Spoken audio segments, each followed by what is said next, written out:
City Council regular meeting agenda for February 23rd, 2026. Roll call, please. Jones? Here. Vixen? Here. Clauser? Hauser? Here. King? Here. Salvia? Here. Trent? Here. Stand for the Pledge of Allegiance, please. I pledge allegiance to the flag of the United States of America and to the republic for which it stands, one nation, under God, indivisible, with liberty and justice for all. All right, so now we have public comments scheduled, non-scheduled, and presentations. And we're going to start with a great one, which is the presentation of the Good Neighbor Award. And Janine, I believe you're going to step up as the chair of City Beautiful. And maybe just say real quick what your name and then what this award is about.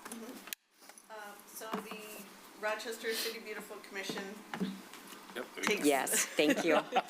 takes nominations from Rochester residents for Good Neighbor Award for just exemplary and behavior that they want noticed by the city. So the latest nomination, I'll read the letter here.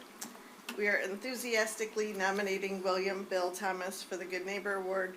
We have been neighbors for over 25 years. I didn't write this. Bill has always gone out of his way to help our family. He is always willing to lend a hand and is quick to help out even before we have a chance to ask. He's generous with his time and his stuff. We have borrowed the usual neighborly things like eggs, spices, tools, and ladders. In addition, he helps out providing firewood and is quick to throw over an extension cord from his generator when the power goes out in the neighborhood. He is snow blowing the sidewalks and driveways even before we know it has snowed. He consistently thinks of others and is quick to make things secure. Lastly, he has invested tons of time and expertise sharing his passion for off-road jeeping with our family, teaching us repairs, and he's always been an excellent guide and adventurer. Bill is the kind of neighbor who cares deeply for his own family and for our community. He has served on numerous city boards and commissions, including the Tree Committee. He lives his faith and serves as an admirable model of a good man.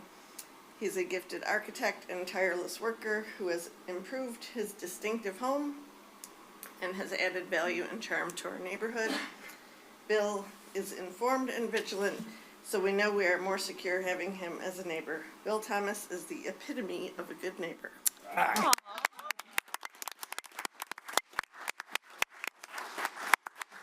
This is for your wife, not for you. Yeah. Nice try. Thank you very much. Appreciate it.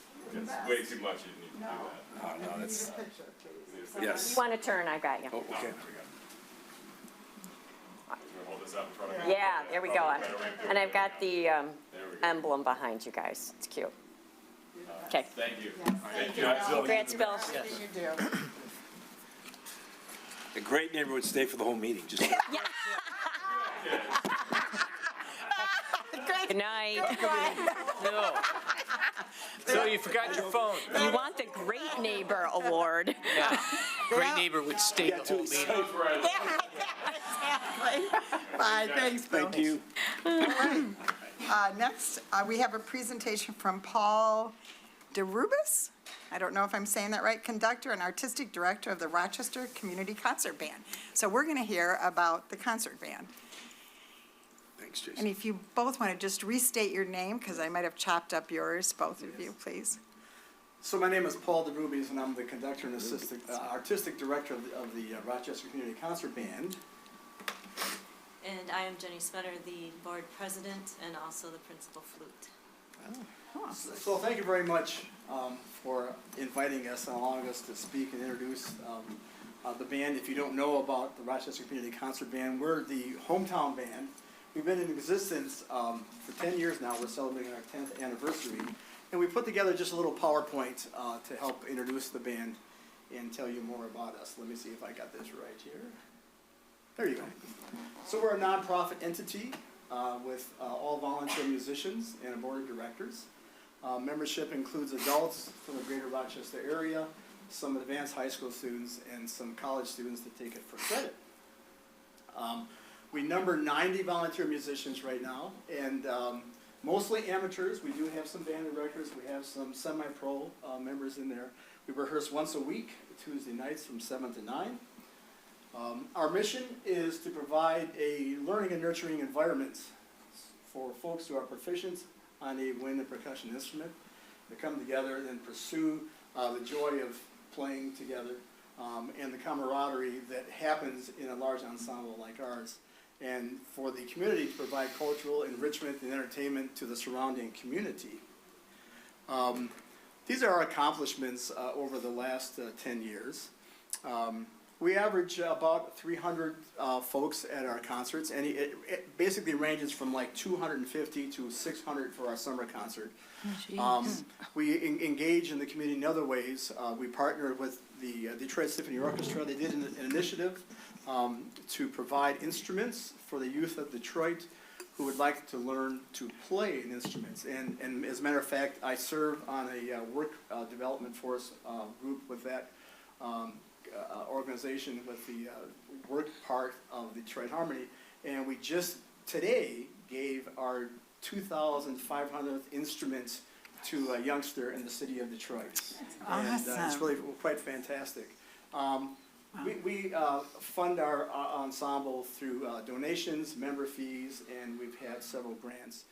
We are a proud member of the Rochester Regional Chamber of Commerce, and we have performed at the Summer Music Park concert in the summer of 2024. We do 5 concerts a year, 4 indoors, and then an outdoor summer concert that is now our 5th annual concert coming up this August at St. Mary's of the Hills Catholic Church. A side note, obviously when the pandemic hit, we were on hiatus, and the first concert we did coming back from the pandemic was an outdoor concert at St. Mary's of the Hills. So we've kept that up now every summer for the last 5 years now. We have featured a number of guest soloists and conductors with our organization. We have a collaboration with Open University, and you see the list of, I won't read them all, but prominent faculty members at OU that have soloed with us. And then we do a collaboration with the Rochester Community Chorus, the Choral Unit of Rochester University, and every other year we alternate between choirs and the bell choirs from St. Mary of the Hills and St. Paul's for our December concert, which is a packed house. We've had a national conductor, Chief Warrant Officer Jeffrey Spenner, the Assistant Conductor of the United States Coast Guard Band, was our guest conductor. And yes, he is the brother of our president, Jenny Spenner.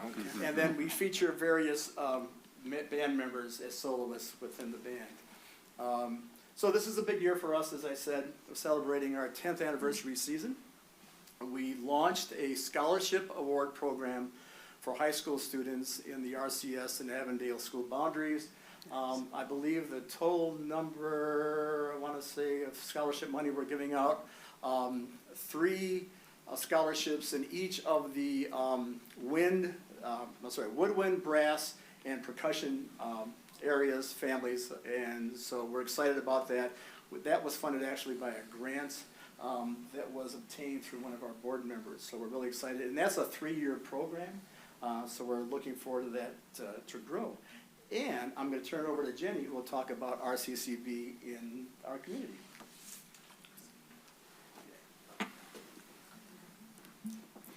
We are very active in the Rochester area.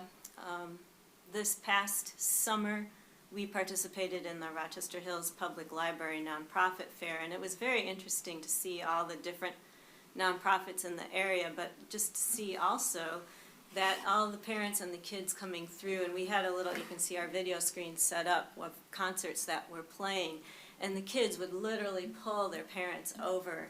And I think we got quite a few audience members in just for showing what we were doing. We did start our first annual band picnic as a social event for our band, and we rented out the pavilion in Rochester Municipal Park. We're looking forward to doing that again this year. Up or down? Down. Down. We have had a member build a scarecrow for the Scarecrows in the City event. This is the second year he did it. And he was so proud of himself because he came up to me and said, I did a flute player this year. And I really liked that. That was my favorite. This year he did a drum, and I will have that in the newest report. He just gave me pictures of it last night, otherwise I could have included it. So he is very active. He wants to do a scarecrow every year. And the other thing that we've become very proud of is we have been part of Gate 2 as Art and Apples volunteers, and we've had very strong support both from the PCCA and for our community just as a band, forming partnerships that Hunter is letting me know what's going on within her community, and I'm letting her know what's going on, and we're seeing people getting involved in that manner as well. So I believe this will be our third or fourth year, I've lost track already, of being a volunteer now at Gate 2. And we'd like to personally invite everyone here. Our next concert is coming up Tuesday, March 3rd. We will be at the church just down the street on Romeo Road here, St. Paul's United Methodist. We are also very excited to feature Levi Hardy. He's on euphonium. He played a solo with another band that Paul and I played in, and is just fantastic. And we will also have Dr. Pam Klena guest conducting, and the organist at the church, who is fantastic, Dr. Cho. She's going to be doing some great things, and you don't want to miss Phantom of the Opera. So we do have admission as free, and we do accept donations very gratefully, because that is one of our main fundraisers. Thank you. That's it. Thank you That's it. so much for having us. Any questions? Any council questions? So I can tell you, so my Sam. cousin played piccolo for the Detroit Symphony Orchestra in the 70s. I played tenor sax, wasn't quite good enough, but I got to go to college and play. But my next door, the alto, not the alto clarinet, the other saxophone, what do you? Alto sax? Yes, he also played in the symphony orchestra, both from the same high school, which was pretty cool. Well, you know, our group is made up of mostly amateur musicians. A lot of the folks in our community band played in middle school or high school, or maybe even college, and then quit when they had their career, and then they came back. Yeah. So That's so if any cool. of you played an instrument years ago, you're welcome to join us, because it's not just all people who've been playing for years and years and years. Interesting. In fact, one of our very, very good trumpet players did play his trumpet for 35 years, and then he came back here a That's few cool. years ago. And he said it only took him about a year to get back to where he was. I went into a store and picked up a sax, didn't even know how to hold it. So that's how old I am. It was embarrassing, so it's terrible. Thank you. You're a Good job. gem in our community, Yeah, and we thank you. appreciate you. Thank you very much. Now we know more about you, so Absolutely. thank you very much. Good job. Okay, moving along, we have the president of the Rochester Regional Chamber of Commerce, Maggie Bobbitz. Come on up.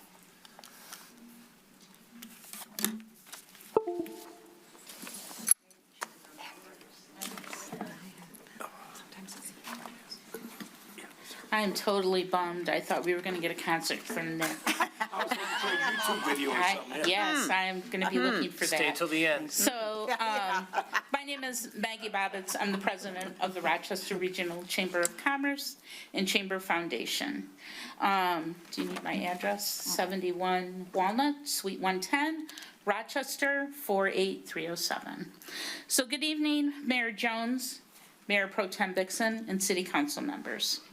Thank you for the opportunity to speak this evening. I'm here on behalf of the Rochester Regional Chamber of Commerce Chamber Foundation to discuss the long-standing partnership between the city and the Rochester area Hometown Christmas Parade. So just a little history. The Rochester area Hometown Christmas Parade was brought in front of City Council for the first time by the Rochester Hills Lions in 1952. The parade has been organized and executed since the early 1960s by the Chamber. And probably about 10 years ago, it did move under the Chamber Foundation. The parade will celebrate its 74th anniversary this December and 75th anniversary in 2027. It's the largest Christmas parade in Michigan with over 100 entries annually. Participants include marching bands, floats, dance troupes, scouts, and local nonprofits and dignitaries. It provides visibility for youth, nonprofits, and community groups before thousands of spectators. It promotes the Rochester community as a premier place to live, work, and play and raise your family. A little about the Chamber Foundation role. The parade has been executed through the Rochester Regional Foundation because it aligns with the Chamber's Foundation's mission of community involvement and civic enrichment. It's supported by 3 presenting sponsors and numerous business partners. The parade is not a profit-generating event for the Chamber or the Foundation, and it's never been looked at that way. Some of the research that I did before coming to speak in front of you tonight was I identified 4 chamber foundations that run Christmas parades. Of the 3 comparable communities, 3 do not charge by their municipalities. 1 in Howell receives an annual invoice of between $12,000 and $15,000, but they host a 3-day event. The other 3 municipalities, their parades are considerably smaller than ours.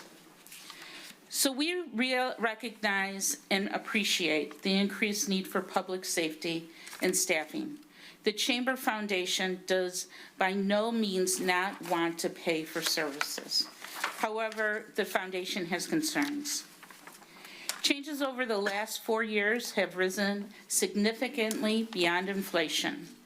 The foundation budgets for between 10 and 15% increases in your bill, yet annually increases exceed this. But the increases that we are receiving are not sustainable for the foundation anymore. Questions that we do have some of them are the DPW equipment charges, the administration charges that we got from the DPW, charges for employee meeting attendance.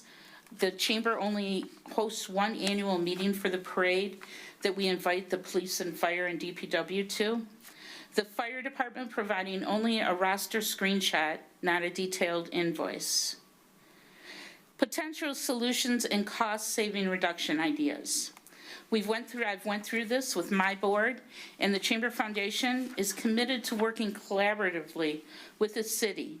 Some of the ideas that we came up with were relocating the command center to reduce the strain on the fire department, designating a city council representative to sit on the parade committee.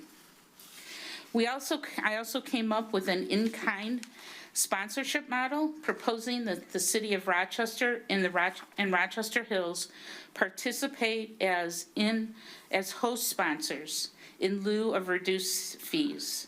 Some of the host sponsor benefits include recognition in all our print material, social media, main stage, announcer coverage, parade banners, our LED truck slides, any media interviews that are done, Grand Marshal video, we would encourage the mayor to speak in that, recognition at the Grand Marshal Gala, and a table of 10 at the Grand Marshal Gala. The foundation respectfully requests considering a cost cap on the charges that we get from the city. We are seeking an opportunity to meet with department heads to review the invoicing process, increase transparency, and collaborate on cost reduction. The Rochester area Hometown Christmas Parade is a cherished community tradition that reflects the best of Rochester. We value our partner with the city and look forward to working together to ensure this event continues to thrive for generations to come. Thank you for your time and your consideration. I welcome any questions and look forward to collaborating in the future. Thank you, Maggie. So I did put together a packet.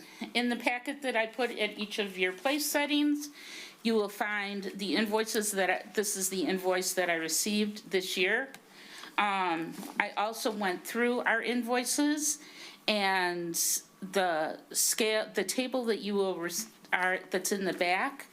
It explains all the everything that we've been charged since 2022. We are not looking to get this for free. I want to make that abundantly clear. I mean, I understand that the parade, the big parade light show, arts and all these big events take a toll on this, not only on the city, but the staff and the fire department and the police department. But literally, the chamber was charged over $2,000 more than we were charged last year. I can't sustain it, so, we look forward to, making, meetings with the department heads and, see where it goes from there. Thank you. You're welcome. Okay, now, is there any, Hey, This is on the agenda, is there? good evening, council. I have no audio. There is no one signed up to, for public comment this evening. That wasn't Oh, public comment, this okay. was on the agenda. Is there any? Sure, yeah. Councilmember Salvia, did you have a comment? I guess I just wanted to ask, is council going to deliberate on that, or is administration going to take that? I support having some sort of, I'll say, collaborative renegotiation of the situation with the Christmas parade with the chamber. So I just wanted to publicly state, are we going to have any deliberation or recommend any action? I would certainly support that. I'm in favor for whatever you guys would like to do. I would just like to make a plan so that we can, move forward, in the future. Well, I was thinking that you had stated you were going to meet with each department head. Yes. I feel like that should be the first step, Okay. is to meet Okay, with them. just- That's just my opinion, and see how that goes. What is, Councilmember King? Yeah, I think typically, like, usually somebody, before it gets on an agenda for us to deliberate, they'd meet with city administration. So I'd like to direct city administration to meet with Maggie, or the departments to meet with Maggie, and talk about it and come back to us with some sort of proposal if we need to approve anything. If we don't need to approve anything, maybe just an update on where things ended. I think she's already met with, She has. I did meet with Mr. Nick. Yeah, with so we have this all etched out, and it comes down to, I love Maggie and I love the chamber, but we're passing through what it costs us. She's 100% right. In the last 4 years, things went up because of the world. We never had to have archer barriers. We didn't have to have people on roofs, and we can eat that cost. The city, we can't. If city council wants to eat that cost, we can't. So we have all the detailed breakdown. So it just comes down to how much do you want to, are you going to cap it? They would love to have it capped. I know the number. We can't live with that. We have to pay our people to be there. It's not like they volunteer. And then the other communities, they don't charge. When we get, and Chief George gets all the police departments from all over, they don't charge us because we go and help them. If they charged us, it would be $50,000, $60,000. So, and Maggie knows all that. So we can meet again, but we're not going to be able to trim ours down. We only charge 50% of the actual costs. And it's all straight up. So I don't know what else to tell you. It's your guys' decision if you want to cap it at a Our certain number. We decision? can ask Or- them to come back with a proposal, what the number is to cap. I don't know that. or would it make sense for, I don't think she's met with the department heads. Would that make sense, and then I come think back we to have met us with all after? department heads, yeah, but they can again, yeah. Well, and since there's a new fire chief, I don't know if that would be good to involve Sure. him in the discussion. Madam Mayor? Yes. If I can. Maggie, can you clarify a question for me that I've got?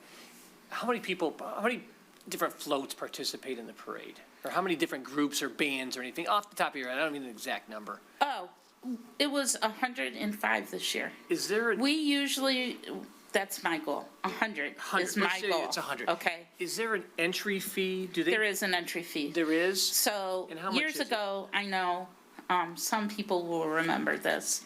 Years ago, one of the stipulations for, being in the parade was that you had to be a nonprofit, a marching band, community group, okay?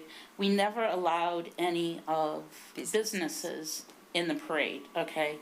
When I took over the parade solely, I changed that because of the fact that we all know after the pandemic what it costs for a 2x4. Okay? These nonprofits and the people that were both building these floats, they can't sustain that. There's just no way they can build these floats, because most of them are nonprofits. So we started allowing businesses to be in the parade. The businesses, and there are criterias. They have to, if they're gonna have a vehicle in the parade, it has to be decorated. If they're gonna have marchers in the parade, they have to be dressed. They all get charged $100 a piece. And I will tell you that if it wasn't for the businesses that participate in the parade, we wouldn't have a parade anymore.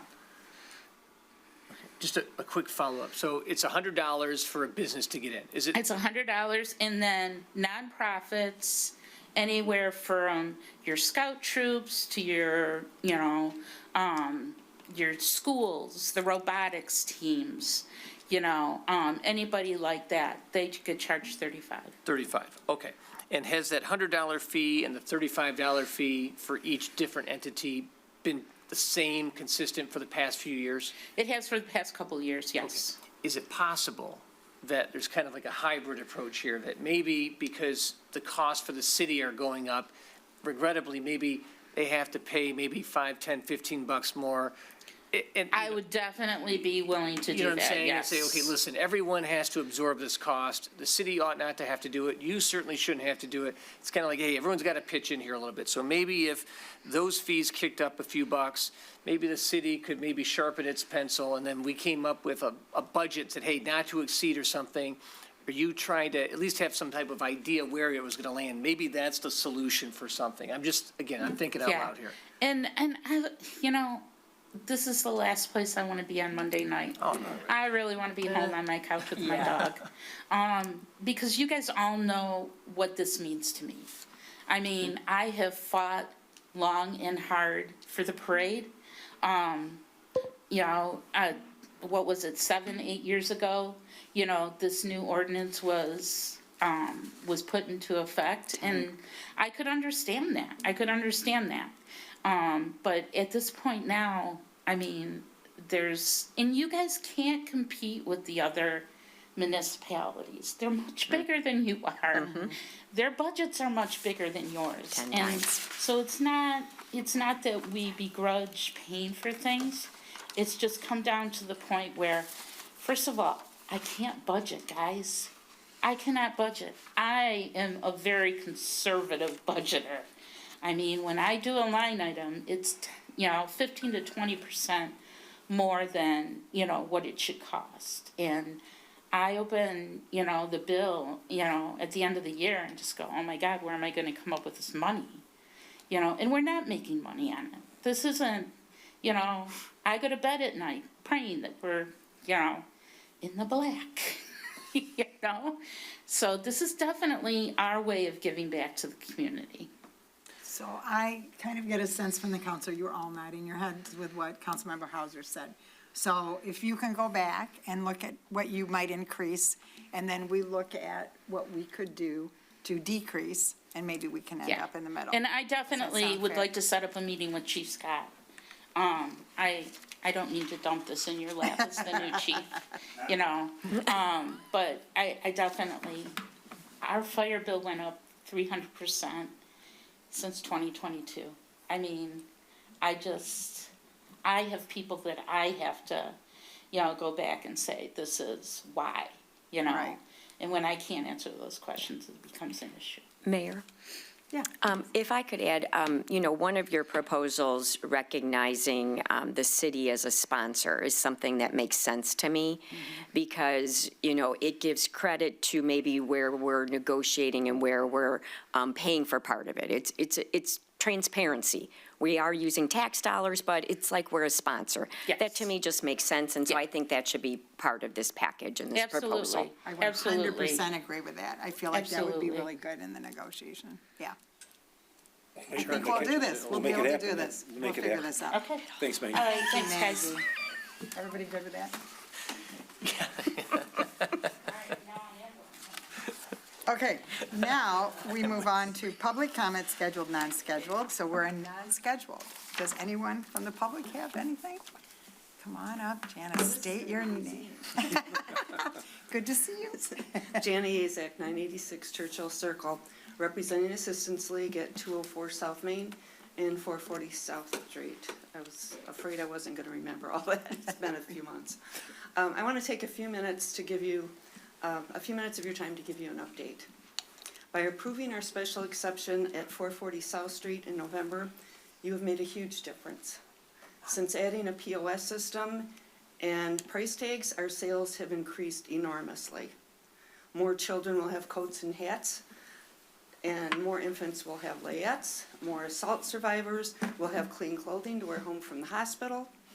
We are also expanding our aging out program for foster children. At 18, they leave the program and often have no place to go and no one looking out for them. We want to give more help with that transition. Our journey to gain approval for the special exception was painful, to say the least. I think we all learned from that. I'm quite sure that others will want approval for retail sales on South Street.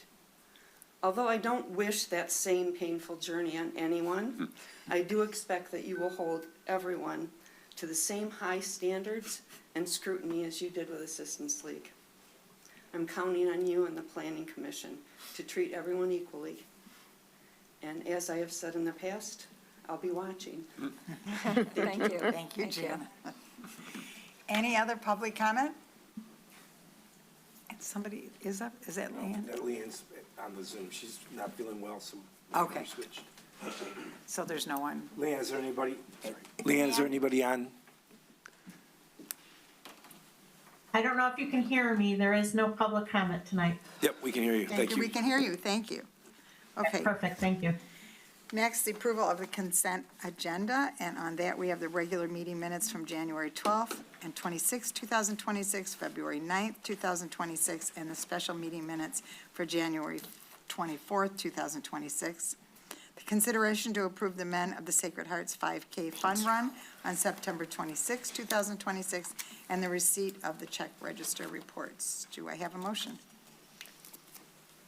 So moved. Mayor Pro Tem motion and support? Support. Councilmember King. Roll call. Jones, Yes. Vixen, Yes. Hauser, Did you say Hauser or Clauser? Oh, I always wait. Okay, yes, Hauser is yes. Hauser's yes. King, Yes.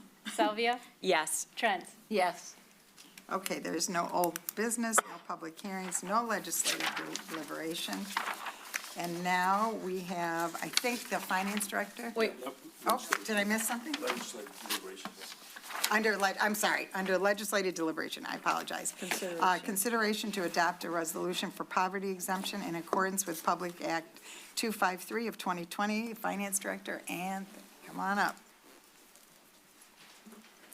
There is not a presentation with that, with this item, so really just open it for questions, or if there's, I mean, it's pretty black and white. Council members, yes. Yes, I have a question. Absolutely. Thank you for presenting this. You know, I remember seeing this in the past, previous years. Just a reminder, do we know, this is obviously very important, and Board of Review starts in March.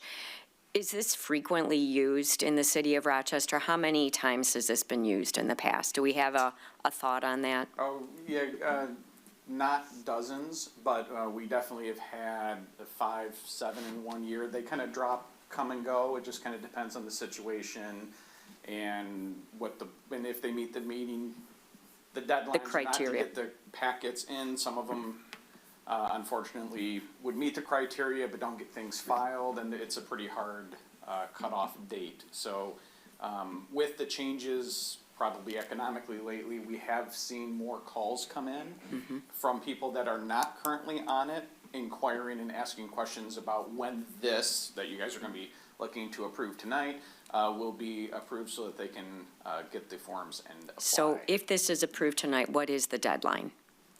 I'd have to look at the application. Because I think Board of Review is March 9th. It's July. July. It'll be the So it's the July one, sometime in July. Okay. Since the public might not know, we got the packet, and if they didn't read it, can you just quickly state what this is? Yeah, so in 2020, the state kind of wanted to get things back equalized as far as the poverty hardship exemption. So if you meet certain criteria, and that is, there's some room in what the local municipalities can choose to use for criteria. That we did back in 2021, when after the law was passed. And so we set up what the criteria is following the state guidelines. And that's been in place for the last few years since then.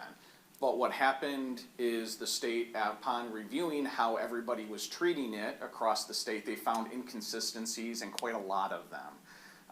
There were some instances where, let's say the asset threshold at $100,000, which does not include the house or one car at the location. Let's say that somebody said, well, I have $101,000. And so some boards, not here, but some boards in the state were like, okay, it's close enough. Okay, that's close enough because there is a compelling reason clause that allows extenuating circumstances for boards to approve or not approve. But yet those same boards would not grant the same 101,000 for someone else. So the rules and applications were not being applied consistently. And so this round of changes, the state looked at it and said, okay, we need to tighten up certain areas where we're getting very inconsistent applications of the law. And that's essentially what they've done. So they've said, okay, here's the changes we want to see. This then went down through the assessing, because it's run through assessing, so Oakland County then took that and said, okay, let's see, we need to do this, we need to do this, here's Rochester's policy. And so that was reviewed and updated, and then that's what's coming back before council tonight is the updated rules. And how would someone in the public know that this is available to them? Because anybody that's ever on assistance, if you're on, when you get help through even like the state, there's a list, like michigan.gov/helping hand, right? So if you need help with taxes, utilities, water bills, electric bills, they compile like lists of resources of what you need to do and get to. Taxes is one of the ones. It's a little more stringent on being able to get tax reductions, and in the city it'd be, they look at it, and if you qualify, it's at a 50% reduction. Okay, 50, So, okay. yeah, and then we have it published, and we get the calls, right? Because the other reason and the other way is people looking for it will call in and ask for assistance and help. And so that's why we have a small list going. We're like, okay, just stand by a little bit longer. It's going to city council. We'll have the new forms for you to apply shortly, and then that'll get published. Councilmember. So, yeah, to clarify, this information isn't on the city website? Yes. Yeah, and then if, Yes. and you just do a search, and if you were looking for it, it will. Correct, you'll see the 2025 application on there. okay, so and then this is, and this is getting Once this is okay. through, then Okay. we'll update and we'll have the 26 application.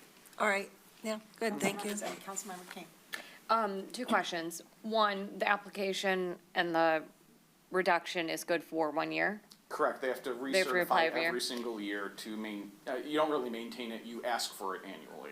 Okay. And then, I might have missed it, but how long is our resolution good for? Until it's changed. Because this is a state change.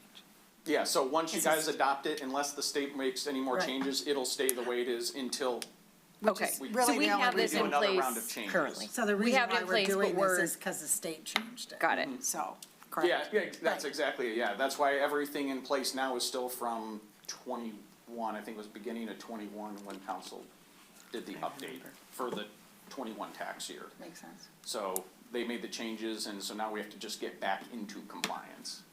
Okay. Thank you. Is there a motion? Yeah. Councilmember Trent. I'll make a motion to adopt a resolution for the poverty exemption in accordance with Public Act 253 of 2020. Motion by Trent, I'll support. support by Hauser. That's me. Okay. Roll call. Jones? Yes. Vixen? Yes. Hauser? Yes. King? Yes. Salvia? Yes, Trent? Yes. Thank you. Council. thank you. Appreciate it. Okay, reports and regular business. The budget amendment request from the DDA for the grant. Christy Trevorrow, come on up. with your team. Well, we figured Power we'd in bring everybody numbers. that could answer questions, so, And lots of paperwork and all those things. Do you want me to just kind of? please, do that. We appreciate what you've already sent to us, so thank you for that. All right. Good evening, Mayor, good evening, Council. Yes, so you've received a packet from myself as well as backup information from Ben. After our DDA meeting, Mayor Jones had passed along some comments that she'd already received, so we tried to get all that information for you tonight. So just to summarize, we are at the point with the Graham where we have gotten all of our approvals. We have worked with Sean Rewald, who will be happy to speak to this as well, that as we've been updating you after our findings with the soft soils there and the engineering that has to go into the foundations, we have turned over every stone. We have sharpened every pencil. Our pencils are now down, and we are at a final cost of the 3.7, which is in your packet. As you know, we've been talking about phasing. The proposal that you have in front of you tonight shows you how we could still accomplish the project at the scale that we had presented to you before we went to Planning Commission. It also includes that we're able to maintain the grant from Oakland County.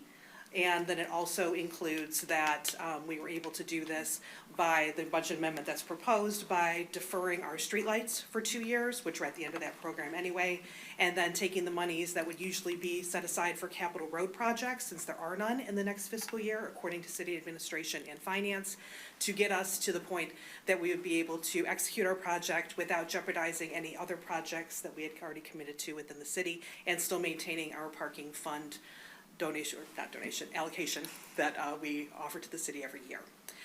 So we have lots of information. We're ready to answer questions. Ben is going to be my numbers guy, and Sean is going to handle anything about construction, and I'm sort of in the middle with a lot of random information. So, Ben, do you want to add anything to? No, I think you pretty much, Yeah. I think you pretty much nailed it, and we're not strengthening numbers, but each one of us have had different parts of the project, and we wanted to make sure that we were all available to answer the questions that you guys no doubt have. It has been a long, tough slog, as you can imagine, for us to be here at this point. I was sitting in with Sean earlier, and I just realized, I was looking at the iterations of the Rewald budgets we got. The last one we got was version 7. So to give you an idea of how hard the team has worked, I want to thank Bob Bloomingdale and Tony LaPuma especially. Those guys have been real saints, and then, of course, the entire DDA, but those two guys have been doing yeoman's work, and it's, we're all volunteers, and this has been a lot of unbillable hours on the clock. So anyway, with that, I don't know if Sean. Council, we'll start with, do you want to say anything, Sean? No, I think Okay. they covered it. I'm here for support, and if you have questions. Okay, great. Council members. Councilmember Choi. I'll just start off right at the bat. So you are saying that you've gotten it down for this additional, about $1 million that you're looking for beyond the previous budget. So are you saying that it could have been 2 million? I mean, or is this is this the best you've got? I'm assuming you wouldn't be like coming in and going, well, we got it at 1.5, now we got it down to 1. I mean, where could it have been? Can I ask that? Discussion ongoing, because I knew that exact question would be coming, and I didn't want to come before you unless we were at the point where we had frustrated all those options. So really, we've run up to two things, really. You know the genesis. I laid the timeline for you in the packet. When we got our first line of disappointing news back in last summer, came before you guys and said, hey, look, this is getting out of control. We can't afford to do this. We're going to take another crack at the plan. We're going to come back. And we did that. We came back in October. We had assumed that the version 2.0 redesign would yield significant savings because we wouldn't be having to do as much dirt work. As it turns out, that wasn't necessarily the case. We did save some money, but by changing the project around, we were only able to net $340,000 in savings from version 1. So extraordinarily frustrating, as you can imagine. Again, I mean, some of the meetings we've had at Rewald's place with Bob and Tony have been, I was glad there was no weapons around. It was interesting dialogue. No, it was, it was a lot of, pushback and, why don't we do it this way? How are we, we really, when Chrissy says we've turned over every rock in the dirt, no pun intended, no, we really have. So, so the problem where we're at right now is that we have to have the project substantially complete by September 30th. of this year in order to get the funding from Oakland County, which was $931, whatever it was. $1 million. Yeah, so, so we're up against the clock, and Sean has been on me since, before Christmas. We gotta go, we gotta go, we gotta go. You guys are never gonna get this done. And I could not do that until we had exhausted everything. So, I just want you to know that the fact that we're here tonight with having this pressure is not because we're trying to jam anybody. It's just simply, we've exhausted every option that we had, so. Mostly for me, we're here asking for your help. So to summarize, some volunteers are sitting around the table with your general contractor looking at itemized lists. And you're asking to, what I would assume, this is what you guys do for a living, and I've been in these meetings. So how do you negotiate when, like you're saying, this is widget 1 or service 2? I mean, does somebody say, I'm going to give a little bit, or I know you're a city? How does it work? Yeah, I mean. Truly, I didn't get quite what you meant, Yeah, so we Ben. submitted on the project. We're taking a 2.8% fee on the project, which is pretty minimal. We're trying to, help out the city.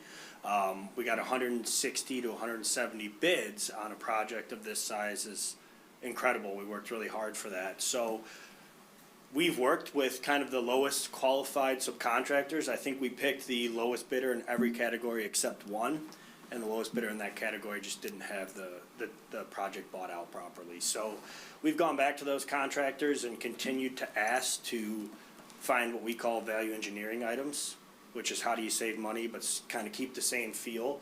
We're continuing to do that. We're continuing to try to find monies in this project.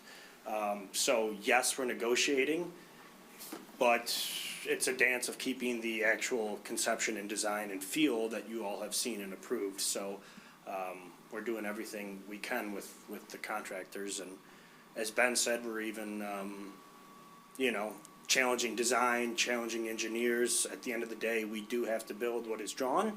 That's why those engineers and architects are licensed, right? And they're a lot smarter than I am, but the soils out there are very bad, and that is a big issue, cost-wise. Right, so you're having to put in, more concrete or steel or? We're putting in like over 100 rigid inclusions that are 30 to 40 feet deep. You pound them and drill them into the ground, then you fill the caissons full of grout and concrete. Okay, thank you. Yeah, so it's a polka dot site, kind of. Oh, Yeah, we'll okay. see. Can you gotcha. clarify maybe for everyone? Sure. What will be in phase 1, what will be in phase 2, Sure. and what is required to get the grant? Gotcha. All right, so just to put a bow on Councilperson Trent's question, having Bob Bloomingdale on this committee has been invaluable because he speaks the language of these guys, so he's been able to really help us translate that. So with respect to the actual project, once we found out how much it was going to cost, we were like, all right, do we have the funds to do it? We do have enough capital projects set aside as per your memo. The finance department has confirmed that for us. But in phase 2, it's going to be about 75% of the project.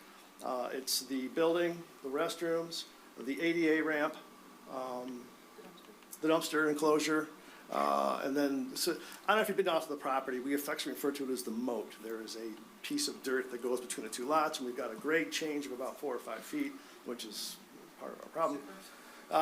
But, so, the instruction was, all right, anything north of the moat is gonna be phase 2. So I guess the other way to look at this too, of the 3.7, about 200 grand of that is parking lot repavement that we were, the DDA would normally do anyway. So how we package that, we can, but that's just the fact. Part of this project is repaving the lot, so. The original farmer's market lot. Correct. Yeah.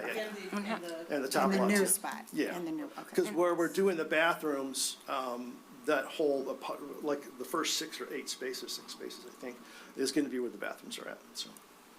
And then to answer your other half of the question about what we need to do to the grant, so just to get the most recent and updated information, I talked to John Bride, Oakland County today. He is the main point person on this, and I'm just gonna read the quote here. He cut and pasted what we had put in for our scope of the project in the application, and he said that this is what the county would like to see. Quote, "The ARPA funds will be used for the improvements to the building, including the addition, restrooms, storage, and adjacent stage. The monies will also be used for the ADA public improvements, landscaping, new utilities, security, signage, sound systems, soft seating, site furnishings, public art, and the rebuilding and repaving of both lots. He does recognize that we did have to have a scope change, so we don't have that addition anymore. They understand that things are in phases, but that we are endeavoring to still complete the project in its entirety. I have to put in quarterly reports to the county, so they've seen the journey of the different drawings, they know what we've been up against, all of that. But in our conversation today, that is, John says that is what was in the application, just like I don't want to ask Linda to opine, but you can shake your head. Usually when you do a grant, if you suddenly decide to change what you applied for, they don't generally look favorably upon that. So I clarified with John today that this is what we said we were doing. They understand that it's different, smaller, moved in a bunch of different places that we didn't initially intend, but they would expect us to fulfill the grant promise that we made. So the stage probably will not be, that's phase two. correct? Stage two. And that will work with the grant, because that would be the following year. Correct. And then while I was on the phone with John, because I know this question will come up, was about the deadline. So the September 30 deadline, because these are ARPA funds, they're from the federal government, it is a federal deadline. Any funds that were ARPA that were distributed in 2020, they were distributed to the county, and then the county, a couple years ago, decided to put together the placemaking program and then allocate the dollars down. So that September 30 is when the monies have to be expended or returned to the county. What they say is substantial completion, so they would expect, because as I've been telling them, we're still here and we haven't got a new shovel in the ground recently. They said as long as we hit September 30th and we're looking like just about there for phase one, that would satisfy the grant, but we can't just be starting this summer. No. And they're here often, so they know what we're doing. Councilmember Hauser. Sure, if I may. So you may have answered some of the questions I had. Is it possible to sever phase two and still get all of the $900,000 from the county? That is not, according to John today, that was not what we had requested. They're willing to look at the reduced scope, which is exactly what we presented here tonight. Right. But they are not interested in us coming back with half a project when we pitched a whole project and got money for a whole project. Let me rephrase the question. That's probably inartfully asked. Do they have to be done consecutively, or can there be a pause between phase one and say maybe take a year or 2 years off and then do phase two? My impression from John, and I didn't ask that question directly, but I guess it's a question of intent. We can't just say, oh yeah, we're gonna get there. We have it approved in its entirety through the planning commission. So I think that in my mind is good enough to say, yes, we're doing this, but the challenge is the project monies have to be expended by September 30. Right. So we have to have them expended by this September. So we can't say 2 years from now, we might get back to it. I don't think that fits with the spirit of what was applied for or given. And let me tell you kind of where I'm going with this, because, and I'll just maybe start off the conversation. So, back in the fall, we all kind of get together and say, okay, $2.8 million, it's more, but okay, we're going to buy into this. And now, through no fault of your own, I'm not going to say too much about the design professionals and consultants because they're not here to defend themselves, but I have a feeling that this is either way over-engineered or someone missed the ball on certain things, or it's a combination of both. But to have that kind of engineering for what is being built seems to be completely way overdone. But that's a conversation for a different day. Nevertheless, here we are. And so I'm thinking, okay, $3 million to get phase one done. That's something, I don't think anyone's happy about, but maybe that's something that's palatable, okay? And then you've got $200,000 in the parking lot that you said you're going to do no matter what. So now I've got $500,000 I had to come up with. Is there a way to delay that down the road for a while in order to make this whole thing happen? Again, I'm just throwing ideas out to see if there's something that we can do here. And if it's a bad idea, I've heard lots of people criticize my ideas. This won't be the first time. No. And honestly, like I said, we're here for your guys. We need help, right? So we're asking for your help tonight. Yeah. So, and this is precisely why we wanted to have this discussion. So, with respect to sort of the process, I think hindsight being 20/20, we all have perfect vision now. But at the time when this all happened, when we bought the piece of property, literally nobody ever does a soil core and the kind of construction we were contemplating. It just doesn't happen. So to get to the point where, where we are now, is there some validity to your, I have some similar feelings as well.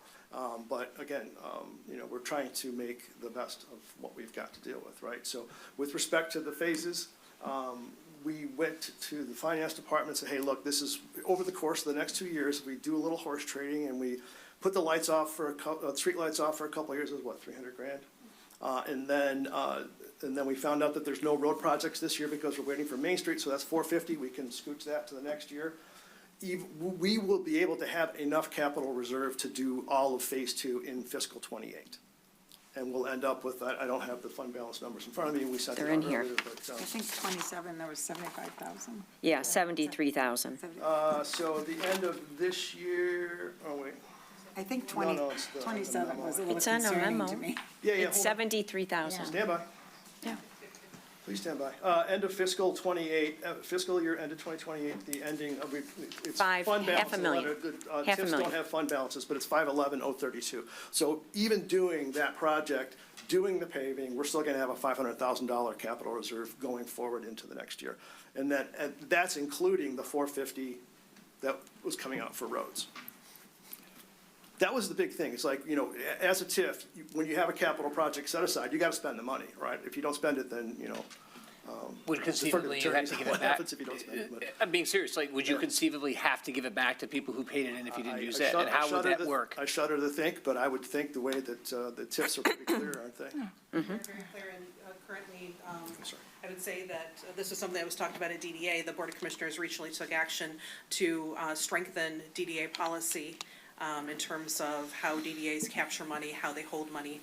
And with us having, if we were to then decline the grant for not being able to do the project, that would basically put us at the top of the list of DDAs that might have money that needs to go someplace that isn't where it was. So it is, we don't know that that's a thing, but it's an absolute possibility, and most unfortunately. All right. Thank you. I've got more questions, but I want to pass it over to my colleagues. Well, I would just. You can go ahead. Just No, it's okay. No, it's serious. I want to, yeah. Sorry. I'm just gonna say, in the plan still, so our TIF is up December 31st, 2030, unless council decides that, we should continue. We are still on target to deliver that thing on a fully paid off basis, to the city if the TIF is done. So this is just, I hate to say a hiccup, but it kind of is a hiccup. We're gonna end up, we'll still have $859,000 forecasted capital set aside. All of our commitments being made at the end of fiscal '29 and then fiscal 30. So we're still on track to do what we promised back. It's just, this unexpected hiccup. And of the, 37930 is being paid for by this county. So I guess you kind of look at that too. Councilmember Salvia. Thank you. So I kind of view this as transfers of assets. So we have some assets which are tax revenues, DDA budget money, and we have an asset that we're trying to develop. So in the end, the DDA, the city, is going to have an asset. So I view this as a transfer of assets. So I appreciate all of the gnashing of teeth that we've gone over on the line item details, and I would expect that we would do that, and I think we've done that. But ultimately, this is an asset that we're going to have. It's going to improve property values for the DDA. It's going to improve property values for all of our residents. So to me, it's critical that we secure this money from Oakland County. We've just gone through a hiccup with the state of Michigan where we almost lost $2 million. I don't think we want to jeopardize our status as a DDA and lose $1 million. Like, not on my watch am I going to lose $1 million. I would never vote for that. In my opinion, in terms of DDA budget, even spending this over 2 years, the full 3.7, or honestly, I kind of call it 3.5, because 200,000 is capital you got to do anyway. So 3.5. You're still funding the normal DDA operations. We're funding the grant, finishing a long-term project. This is capital. I think that, the fact that we can still fund parking is good, but I think we should have some flexibility on that and set aside some other money for capital. But ultimately, it's an asset that the city is going to have. So I appreciate all the work that has been done, the details that have been done. honestly, I could step back and say, I think maybe we should spend the 4 million and get the improved original project for 300,000. I think maybe we should consider that. So I know that's a curveball, but that's where my thought is. Councilmember Sheen. I think Councilmember Sylvia makes a lot of good points. I might have had a thought about what's an additional 300,000. I liked that original plan, not going there. But I want to understand, because taking the capital balance down to 73,000, so two things. Can you talk more about the capital road funds that would be deferred? I think they're being pushed from, is it from 26 to 28, 27 to 28? 27 to 28. Is that just like a general number of, hey, we'll do road improvements in the DDA, or are there specific roads that have identified that are in really? It's planned. It's planned. It's because of Main Street that's going to be redone with Oakland County. So on purpose, we're not doing anything in the DDA until. We have water, we have east, we have third. So we have the projects lined out to take that money and do it. We would do them now, but we can't because of the roads all being ripped up. So it's specific. It's not just holding the money.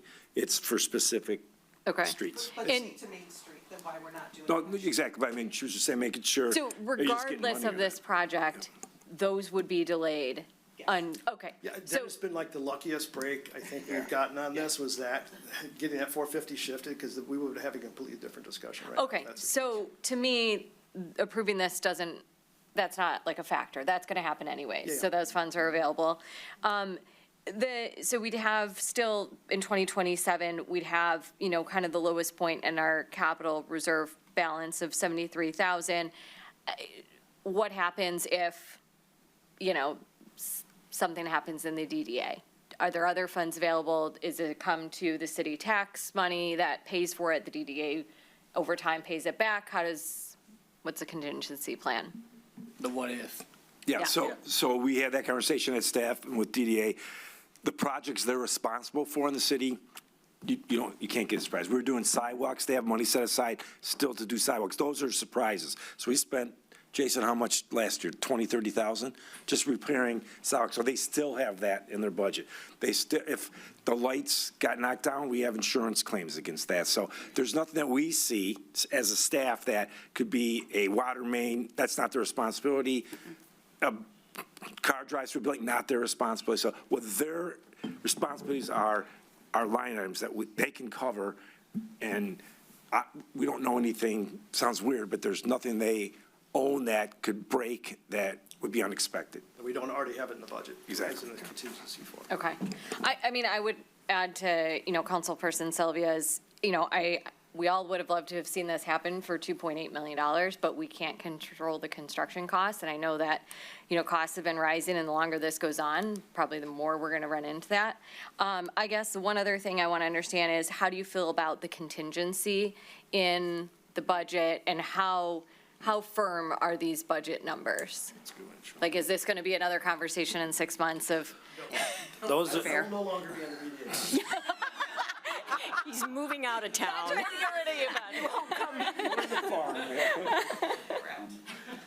Yeah, those are all hard bids. So that's not a budget. That's a bid out project. Like, if we were given approval, we could send letter of intents and contractual documents to those contractors. And then construction would start when? There's a chance it could come in Well, the less. contingency is for the unknowns. You're Right. exactly So- right, Mayor. right. That is, with the soils out there, knock on wood, everything's okay, right? But who knows when you start digging? That's what that contingency's for. It's for the unknowns during construction. Didn't we have some soil that we were using from elsewhere? That's That the was trail. That's the trail. That's the trail. We're using that. Sorry, wrong project. Chief This John was sees the already got that bricks. redirected, Does anybody have any so, extras? This is the bricks. Okay. Yeah, and I will say, They're also we're beyond. still going through the value engineering process. There's still stuff that Sean's waiting on, giving quotes on that could reduce this further. We just don't have that information for it yet. We are at go, no-go right now, right? So, the long answer to your short question is that we have thought of every contingency that we know of, and we have budget for it. Could something pop up that nobody has foreseen? Yeah, but to Nick's point, there's nothing that would be our responsibility. If it's below the dirt, that's water. The road stuff has been pushed over. If, God forbid, something another COVID happened where we had to go through and do all that over again, we would just come back and say, this is what we got, what do you guys want to do? And then we would have a discussion. But the likelihood of that is remote at best. What is the expected completion date then of both phases? Phase 1, 9/30, substantial completion. We always joke, we're trying to define substantial completion. We want to make sure. It's the date that the project's. Right. A ribbon cutting. Yeah. It's a ribbon cutting. Yeah. Mayor Jones out there with going, whoosh, and then, that's. Well, we did look at your timeline. I believe we did the dirt in And the thing that was the worst 25. about that is we did the groundbreaking, and then not even a week later, we got the soil board report back, and I was like. And so phase 2 completion? Phase 2 would be, hopefully, so it'd be fiscal '28, but that starts on 7/1/27. So, it's entirely possible that it could all be done by Christmas in 2027. I'm not making any promises. I know Sean wouldn't either. He's been on my butt to get this thing going for 3 months, so. Yeah, we got a lot of work to do to hit the September dates. Yeah. We'll get to substantial completion, but we have a lot to do. Yeah, and again, just, I can't apologize to you guys enough, but it's just, we've been trying so hard to make this thing work, and it just has not, again, hindsight being 20/20, we're all bright-eyed and bushy-tailed now, but at the time, it was kind of curveball, figure it out, curveball, figure it out, so, anywho. Mayor Pro Tem. Yeah, I also was part of some of those way back when, and I appreciate all the work you guys done. It's been a tremendous amount of work. I guess I am surprised a little bit that we just act like $1 million over budget is nothing and we can do it. It's $1 million over budget. After all these meetings and all this work, and it was like you say, a few months ago, you had the person from the AKA come in and, we could all do this, and they talked about it, and it's $1 million over. I mean, to me, that's, and I talked to Anthony today.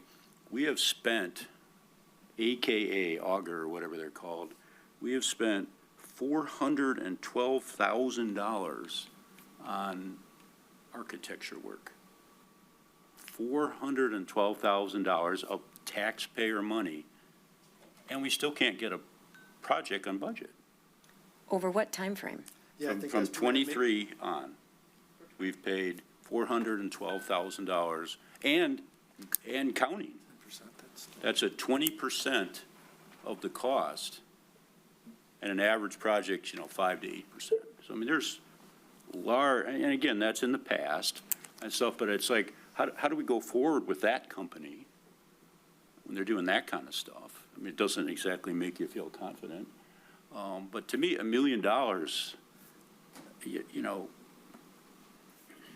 you need to go back and try to make that closer to what you said it was. And I just can't believe you can't design something. Again, you've already spent $412,000. I mean, how come you can't design something? So it's very frustrating. And again, I know you guys have worked hard on it, but it's like, oh, well, it's $1 million budget, so that's okay. Well, it's not okay, I don't think. So those are my comments. Councilmember Trent? Yes. Councilmember Salvia, I have agreed upon the fact that this is an asset. I've always thought that. I've always said that. I've not changed my tune.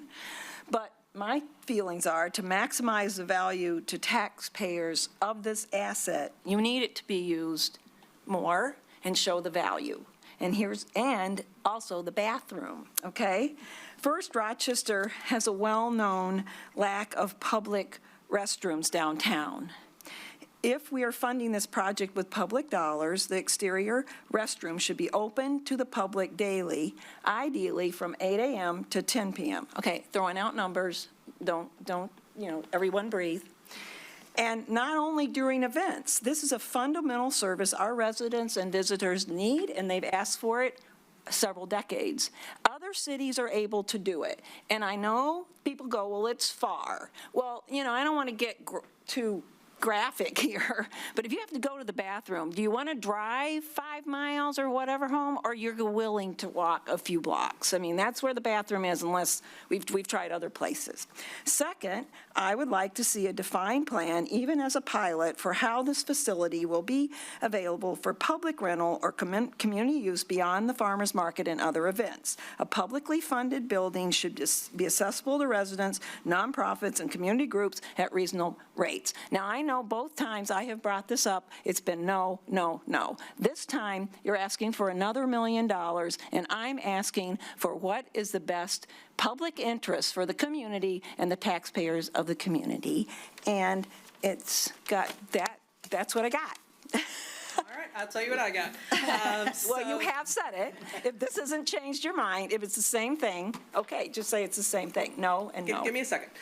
So for the bathrooms, I know that was something Mayor Jones really wanted us to have information about. So I spoke with Chief Brohib today, because that's the biggest thing is we don't have public restrooms downtown. This is new for us. They have them in the parks, that they are not open at night for safety reasons. And so I spoke with Chief George, and he's willing to work with us, but he had concerns about it being open when we are not there or in the evenings, because he said that it's not a very well-traveled area and it has several blind spots. So he's open to talking with us about it, but he was reluctant to say hours or how he thinks we should be managing it. He encouraged any council members that feel some kind of way and have ideas to chat with him, but he has some concerns just from a security standpoint.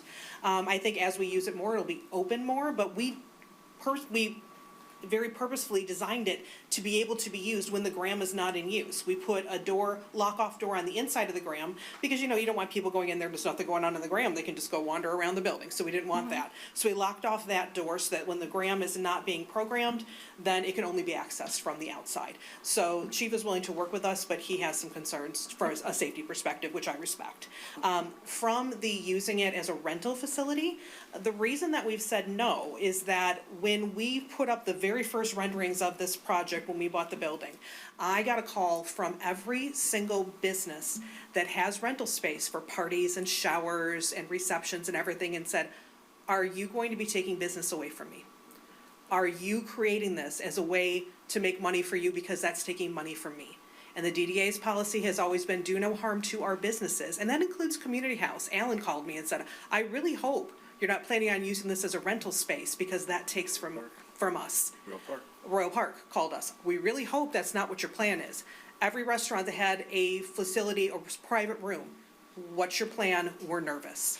So it wasn't saying no just because we want to keep the building to ourselves. It was no because the people that are our property owners, with the exception of Community House, have asked us, please don't, because it's going to hurt our business.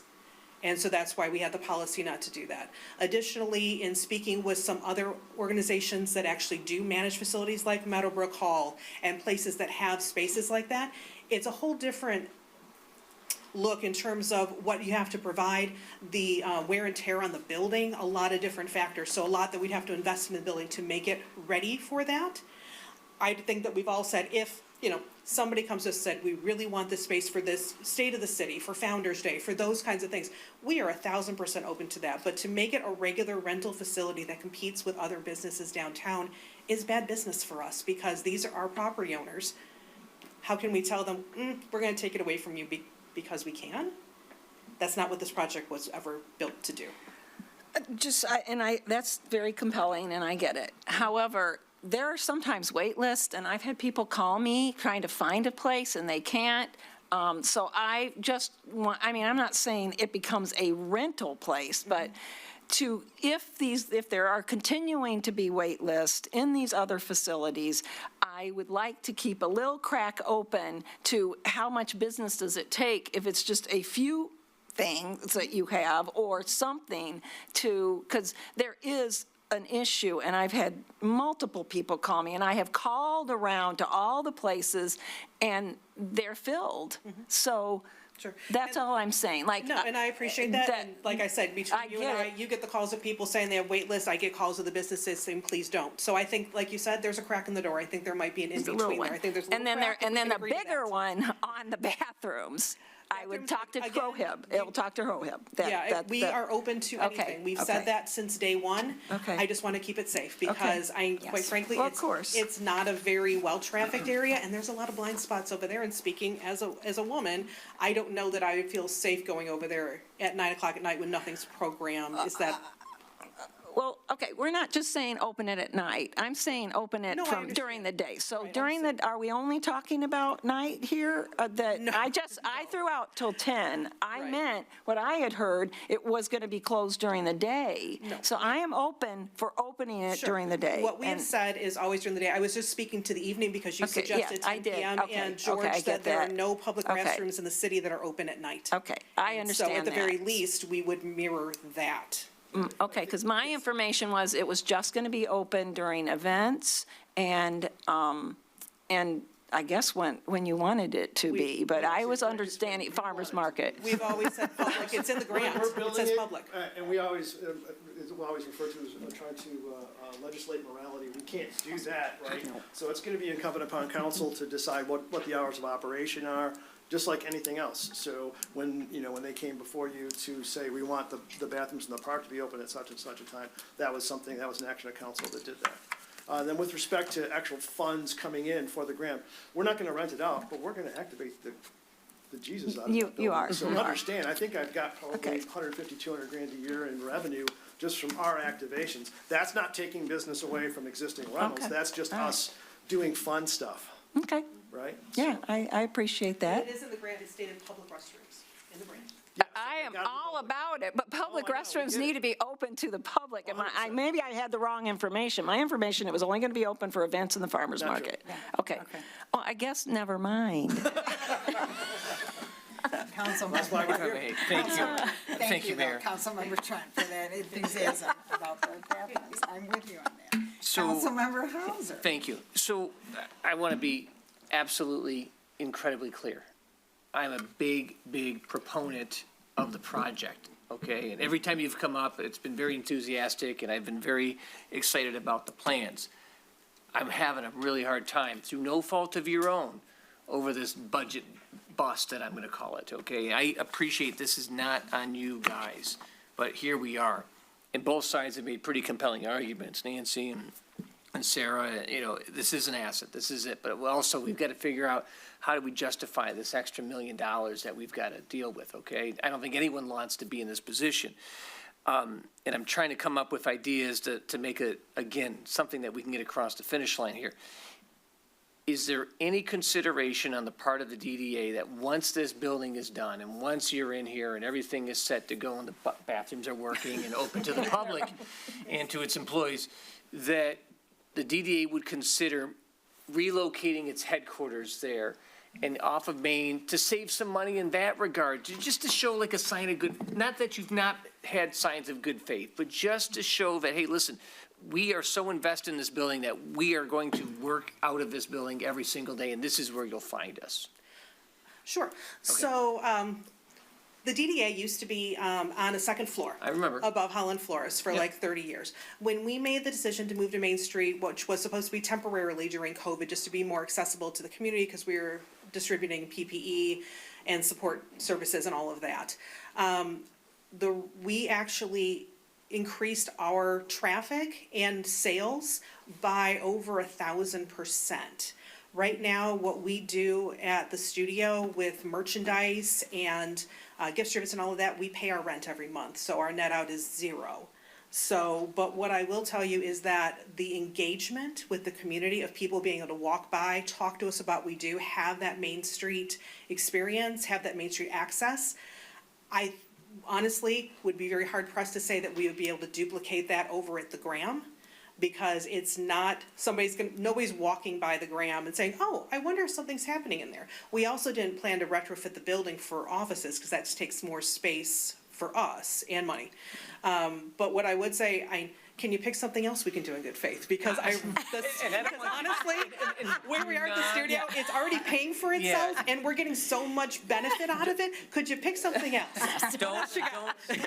Don't misinterpret my sign of good faith as Yes. you're not acting in good faith. Yes. I'm just trying to come up with some levers to pull here to say, okay, Yeah. you're gonna pitch in here, we're gonna do this, and try and get this across the finish Yeah, line. But I'm struggling. I'm really struggling with this $1 I'll million. do this work for no salary.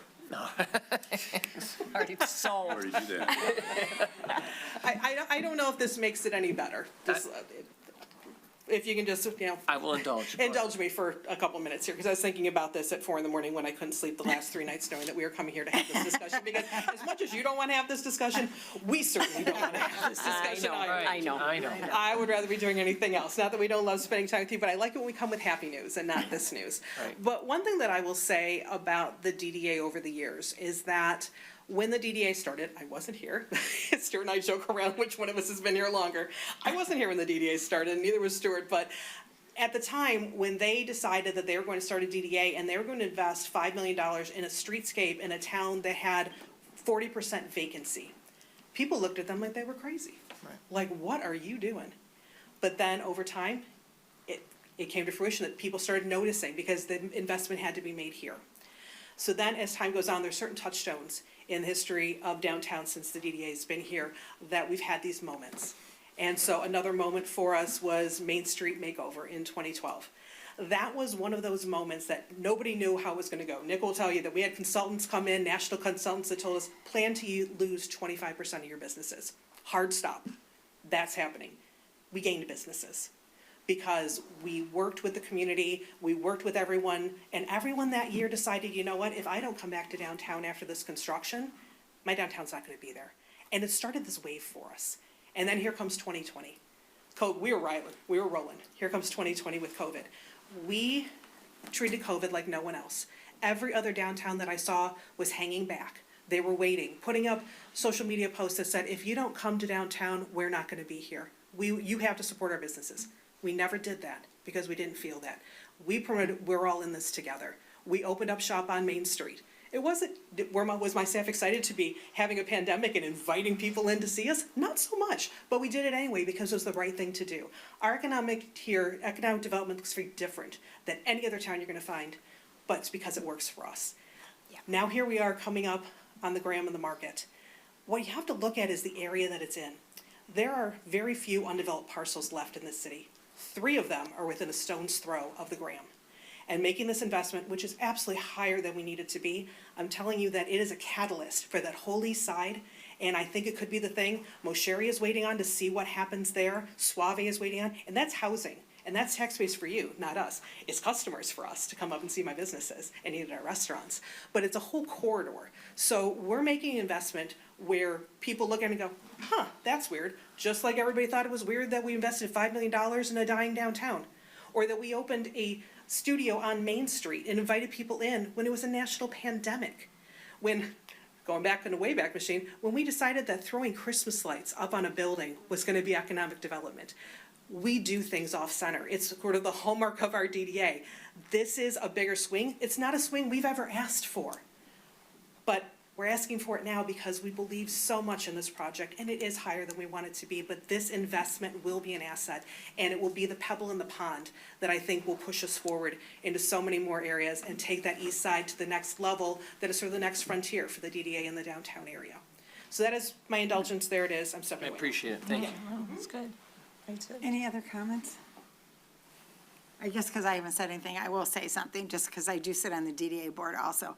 I think it's very important that we had this discussion tonight. I think it's important for the public to understand what a huge decision this is, and to Councilmember Hauser's point, $1 million, and to Mayor Pro Tem, it's a huge investment.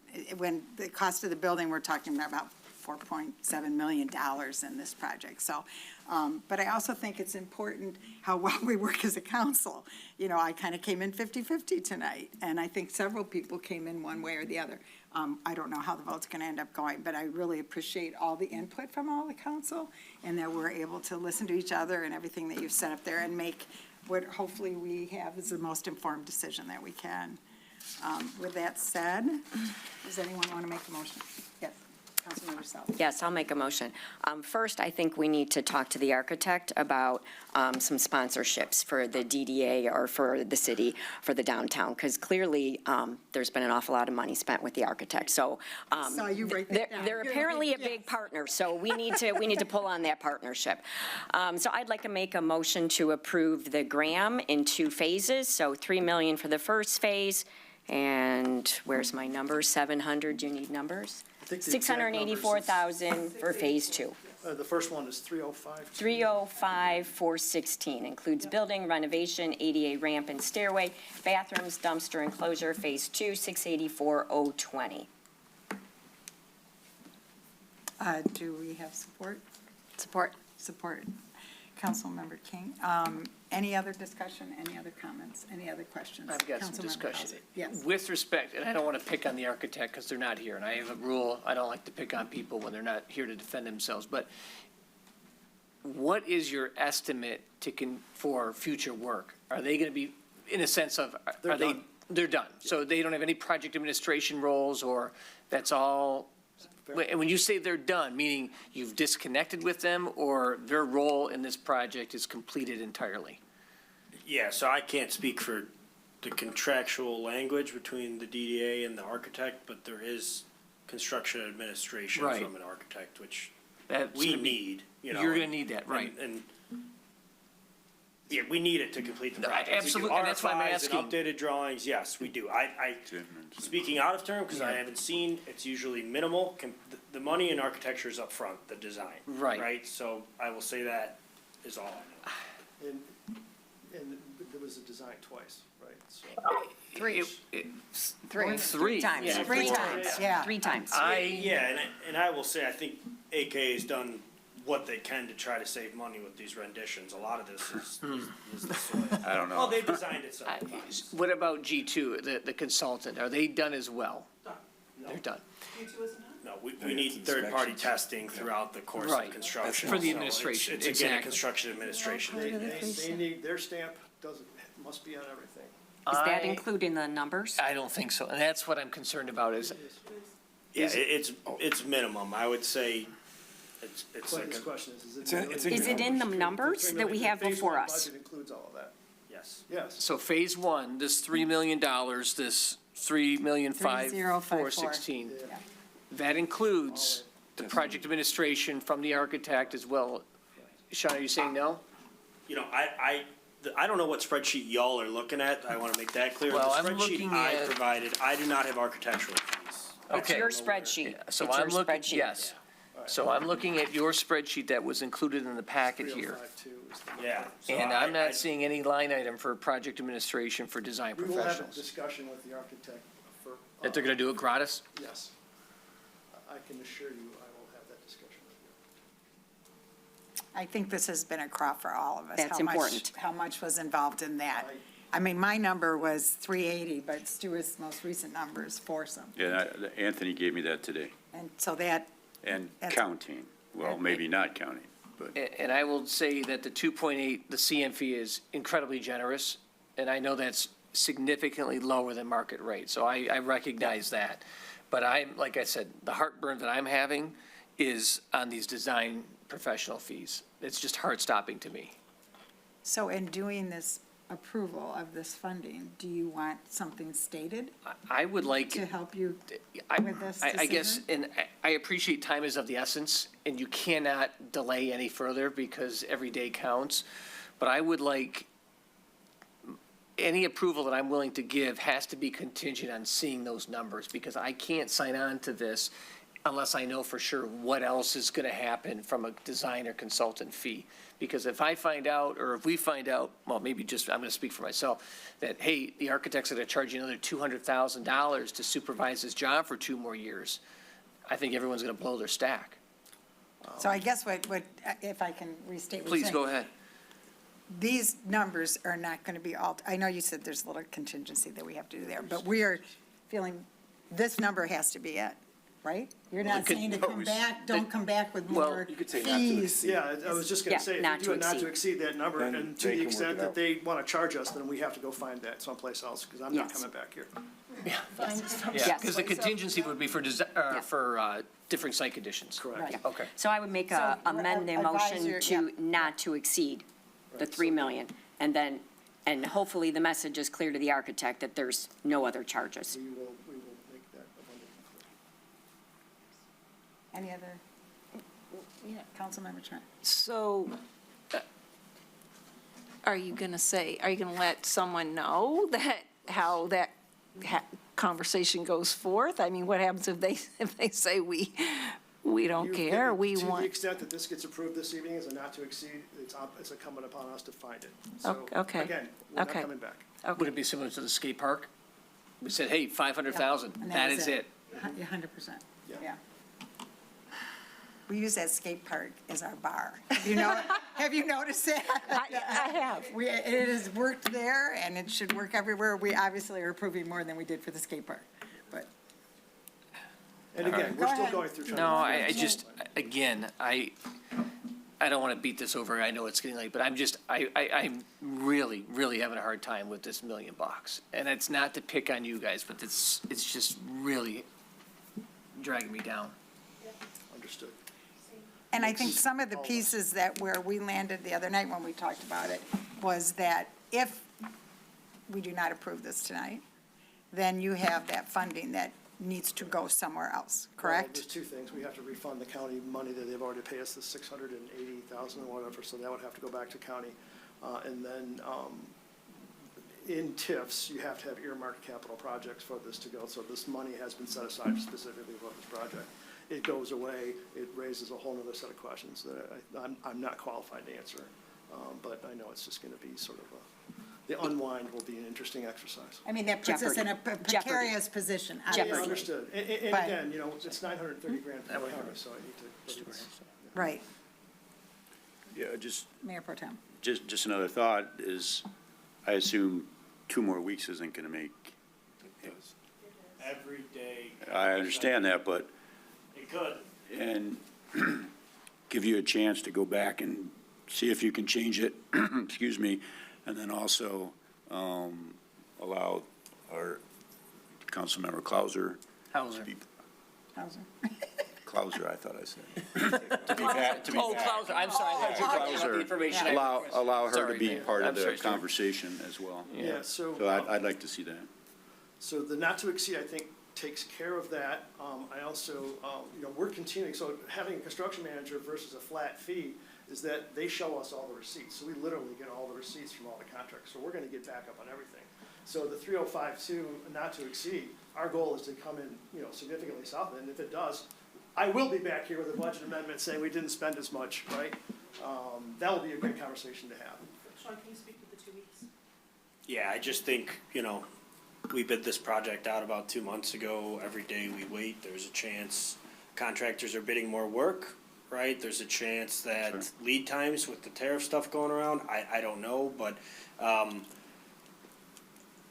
the construction manager's kind of like the painter. He's the one at the end of the job in this case, and we have a tremendous amount of work to do to get substantially complete by, September.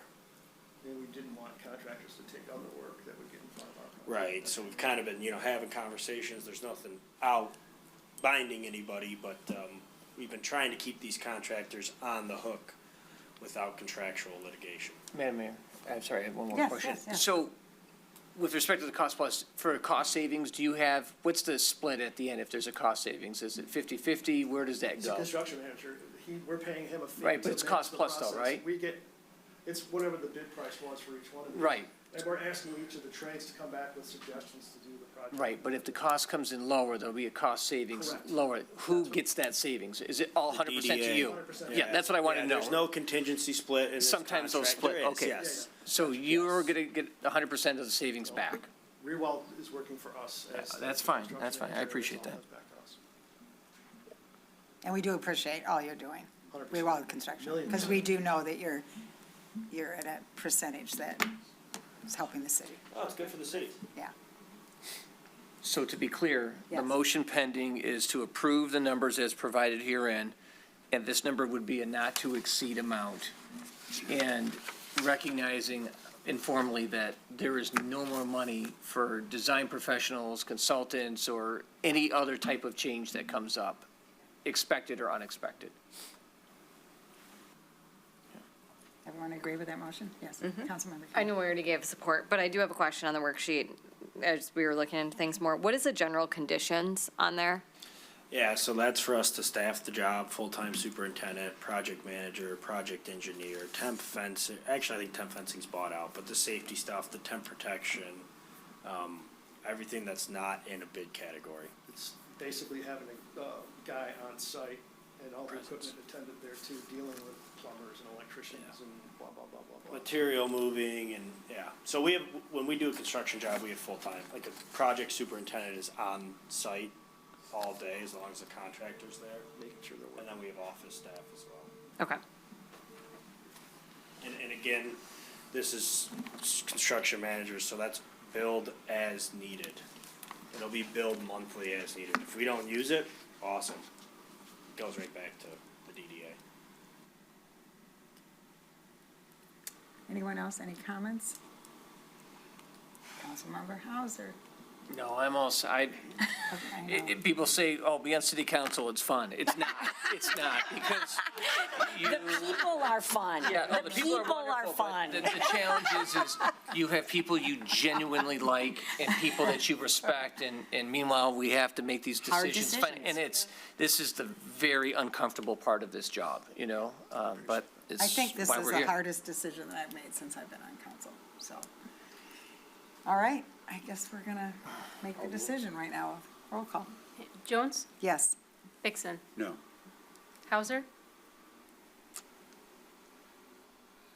Based on what was said and based on everything, I'm going to say I was not leaning this way, but this is it. This is a yes, and I will not say yes to any more money. I'm telling you, it's not happening. King? Yes. Salvia? Yes. Trent? Yes. Build the gram.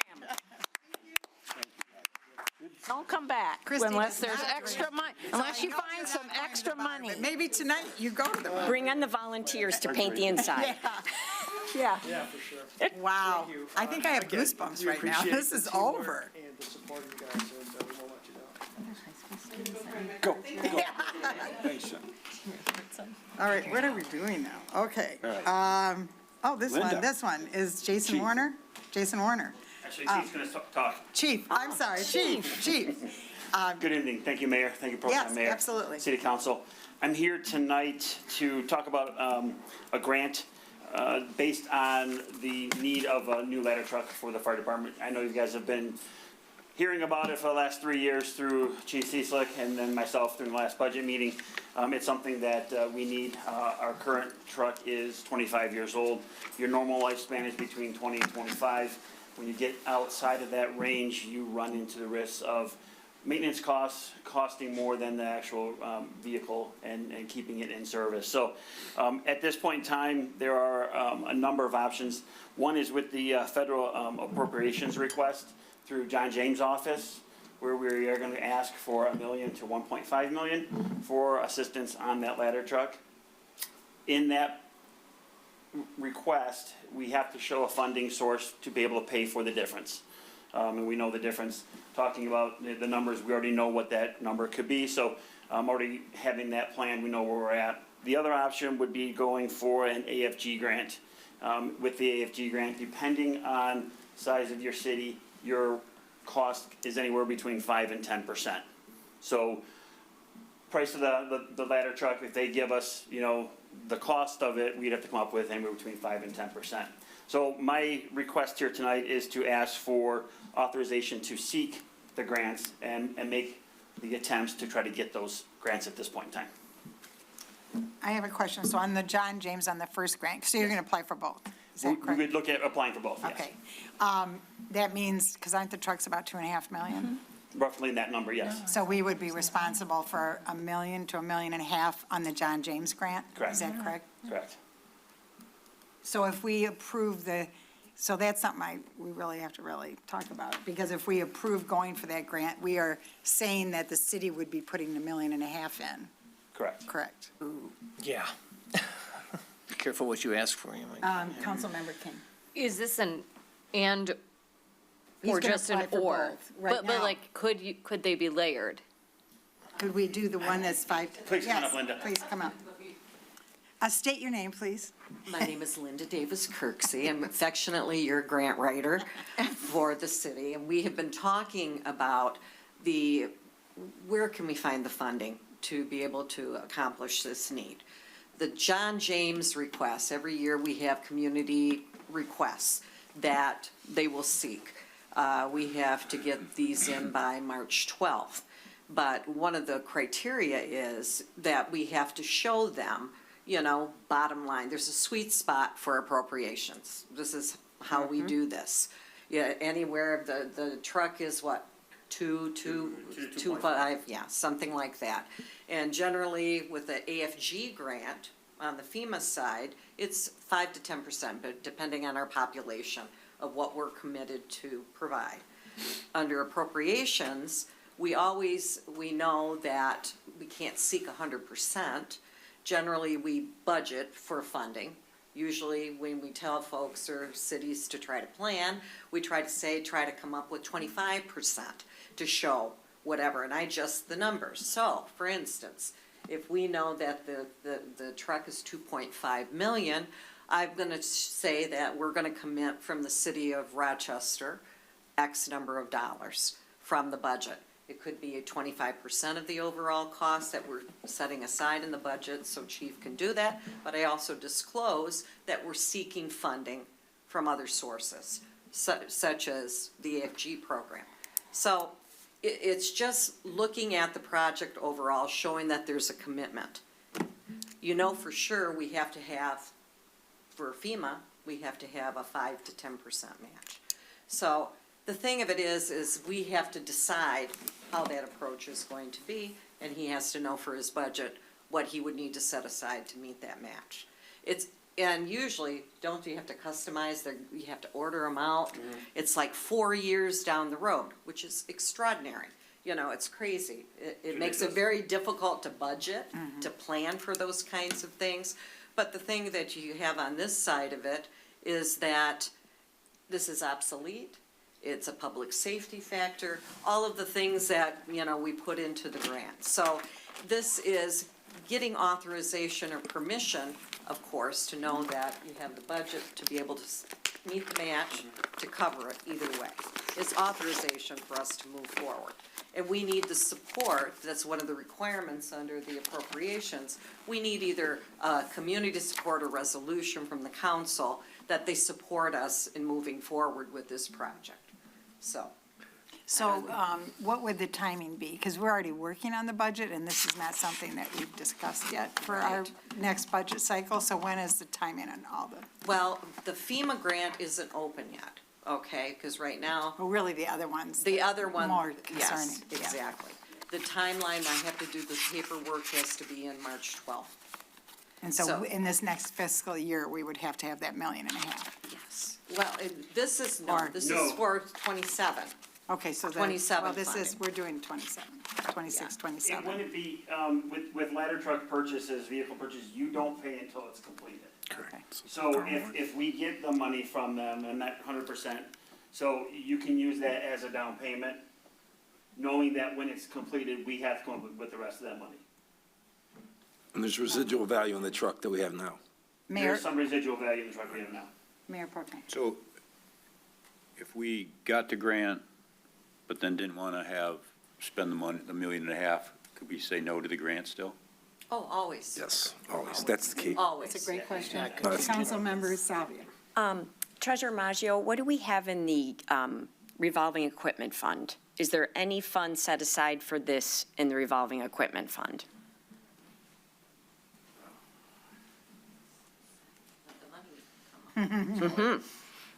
Happy days.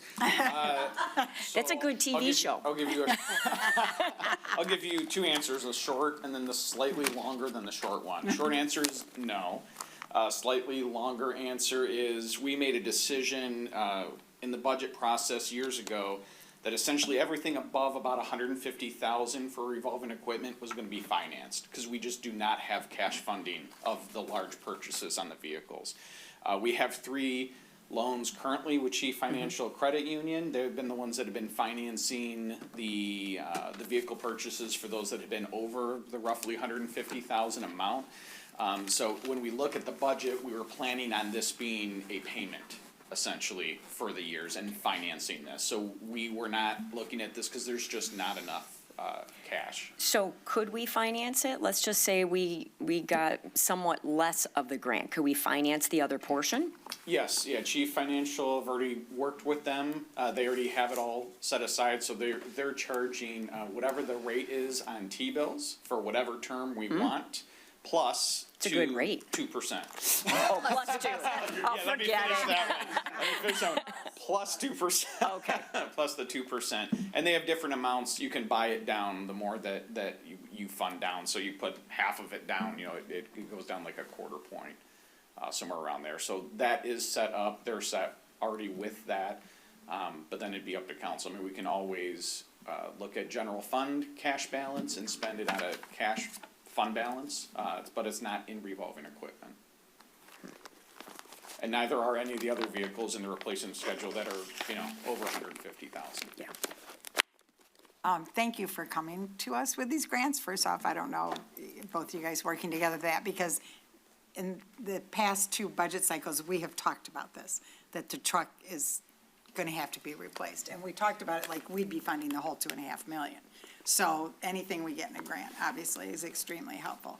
And thank you for telling us, Anthony, where the funding, how we could do the funding. Council members, more questions? Councilmember King. I guess, so if we approve going out for the grant, do we actually have to earmark anything in our budget for next year? Or, okay. As far as I'm aware, no. Because We just know that we'll be just know committing that to we're some gonna- portion. We're gonna owe that money, and again, once we get it, even if you go through it with designing the truck, we're still 2 years out. So you won't have a payment until the truck is delivered. So if we were to get either one of these grants, we can It wouldn't apply be it this towards budget it, cycle. but we wouldn't have a payment until the truck's delivered. Right. Okay. Now, do you need guidance from us in terms of what we're willing from a financial commitment for these grants? I think it's the set amount, it's a fixed amount, it's 50%. That's what the cost of the grants. truck is, Yeah, what it's we're all the applying numbers for, there. you know, and, for the FEMA grant is that you're committing to 5 to 10% of the match Okay. of the overall. If we're applying for 2.5 million, it's gonna be 10%, of that's that. the commitment of 5%. Yeah. It's Any always on other population. council members' It's questions? always on the population, yeah. I mean, We I get the last. I think it's appreciate 5 for you Mayor guys. Pro Tem's question that if by chance we can't. Say no. We say no. So it's kind of not a no-lose sort of. You're better off applying for the grants. There is always the downside that if you apply for too many grants and you continually say no, Yeah, then you right. could be dinged down the road. Exactly. Knowing that we are looking to purchase the truck and the ability to get, whether it's 1.5 million and or them covering the whole thing and us paying 10%, that number still can be financed.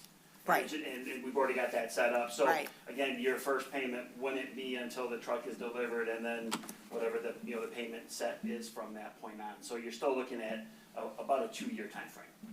Which is about the time the truck is going to be, I mean, this has Depending on been what you talked do with about the for a truck, few yeah. years, so, yeah, Customized. yeah. Correct. Any other questions? Yep, Councilmember King. I was just No? gonna say, this Motion? is like, why wouldn't we? Right, Like, exactly. yes, Right. right? Are you doing a motion? I'd make a motion. We have been planning, talking about it for the past 2 years that we need to do this. It's gonna be a couple of years out. We'll still, have avenues to look at financing it. So absolutely, let's go and see what, support we can get for the ladder truck. So is that your motion? That is my motion to Is there support. su- Get it. the Support the two- grants. The 2 grants. Is there support? I support. Okay, Councilmember Trent, and a roll call. Jones, Yes. Vixen, Yes. Hauser, Yes. King, Yes. Salvia, Yes. Trent. Yes. Thank you very much. We thank you very much. I want to add, the motion that you just put in, clerk, if we could have that maybe before the 12th, a copy of this the minutes and the motion, so I can put it with the submission. That'll count as our community support for the John James appropriation request. And let us know what other support you need from the community or council, like, do we want people to send letters or anything? Please Pictures let of us know kids what on the we need. truck where it's like broken. It's smiling. This community support resolution will count. Yes. And we'll have a letter from chief, of course, from the public safety aspect as far as that goes. And that's really the requirement. This is the critical, the body that's committed, you know, and has the support for us to make the application. So, right. Awesome. and then when we go for the FEMA grant, I'll be coming to you again, and Chief will, for letters of support as far as that goes. But this resolution is key, so thank you. Thank you. Very much. Awesome, thank you. Appreciate it. Thank you. All right, moving along, consideration of the renewal of the building officials contract, and I think city Yeah, I'll try manager, that. you're taking it. Joellen can back me up if she Oh, needs yeah. to, but, She's so here. this should be really easy to read. So Randy's our billing official, been here going on 6 years.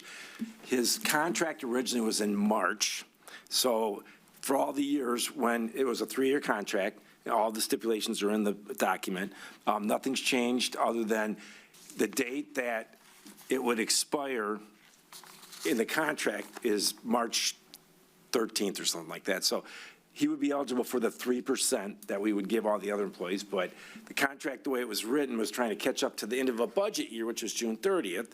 So that's why the dates don't match up. But literally, he would go without the 3% from March 13th till June 30th if we didn't renew this contract. So I talked to a few of you this year. That was one in the last few days. So that's one of the why the dates are different, because the original contract was in March. The second one was rather unusual. We're not used to contracts like this. So normally you'd have, Sid Brown was here on a hourly rate. He worked different hours for 20 years. Ed Allward, who was here before Sid, was a salaried, non-exempt employee, and that's the way it went. So when Ed left, then Sid said, I don't want to do that because I work for 5 other communities, but I'll go on a contract hourly and just bill you.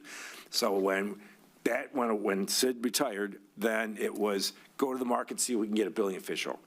Couldn't afford one. The full-time, they're $150,000, $170,000, $200,000, because most building officials in any community other than, not even Troy anymore, Southfield, Novi, Livonia, they will have a paid expensive building official.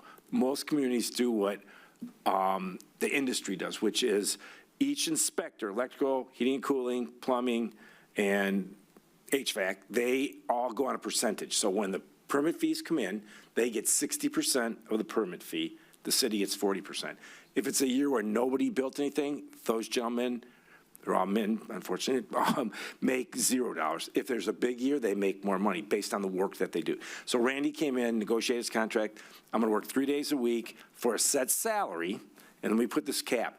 If the city, he brings in if the world brings in $200,000 worth of building permit fees, not development, the fees, then anything above that, he gets 60%, city gets 40%. So if that happens, wonderful for us, because we're breaking records. So in his 6 years, we've never got to that cap. So we talked about, should that cap move up, because things have gone up. So we thought, should the 200 go to 240? The answer is we didn't change our fee structure, so it's still the exact same percent all this time. He didn't ask for that. He didn't want it lowered. Some people would want it lowered so that he could hit the threshold. He's never hit the threshold. So I hope he has a year where he hits the threshold, which means we're booming, and then the city would get 40% of that. So the ask is to renew the contract. It doesn't kick in until June 30th, but it's 3%, would start March 13th, I believe. Is that saying that right, Joel? Yes. Okay. But the date of the contract is going to change. To June 30th, right? For the future. Correct. So they can line it up with budgets, so. Council, Mayor Pro Tem. Mayor Pro Tem Start first. down, work our way down. Yeah, I'm good with that. I just have a question, and it's not him specifically, but it says that he gets health care, and if he doesn't get health care, we can see payment in lieu. Well, if he works 24 hours, how can he get health care? And I'm saying that for any. I got you, yep. That's a part-time person. How does that person get healthcare? Nice to be here tonight. I can answer that. So even though, as City Manager Banda mentioned, that he's only here 3 days a week, he's available Monday and Friday as well on an on-call basis. So he actually doesn't average the total amount, but his agreement is different than other employees. He actually has a contract with the city, and that's what we're renewing. We're very fortunate to have him. He's very dependable, very knowledgeable. He's gonna keep us Right, I'm not. going square, but. He's a great employee. But back to the benefit portion, that was what was Negotiated in his originally contract, right? negotiated as part of his contract. And then he pays 100% for like dental and vision if he wants that. So as you know, as you get older, some of those vision and dentals Right. don't carry with you. So then going forward, any new part-time employee in theory can negotiate that? No, if they're contractual, No. but we wouldn't go for that. So So, why did we go for it? because we couldn't, that's the only way. We don't could have get anybody. contracts with other Anybody else. part-time employees. this is They the only follow one. the other This is the only rules of part-time The only one. employees He is the only one. where they would work less than the 15, 60 hours, which is something we had talked about before too. So, I guess, one more question then, why is that position so different than? because he's a high level, not really high, I don't wanna say high level. It's a very specific, position with certain requirements that not a lot of people have. Yeah, So it's a very highly And sought the other after option, position. and the other option was, which we did again this time, is you go to Safe Build, and then they bill you, and that is about $175,000 if you wanted a 3-day-a-week billing official with their markup. So Troy tried that, and then they went back to hiring a building official, then they used Safe Build for their inspectors. Well, I got one last question Sure. then. If the next person who comes in part-time goes, hey, this person has it, why can't I have it? You'd have to negotiate that. If it was a billing official, it would be up to them if they want to come in Yeah. and have a contract with us, which most of the time they want that because they don't want to be tied in forever.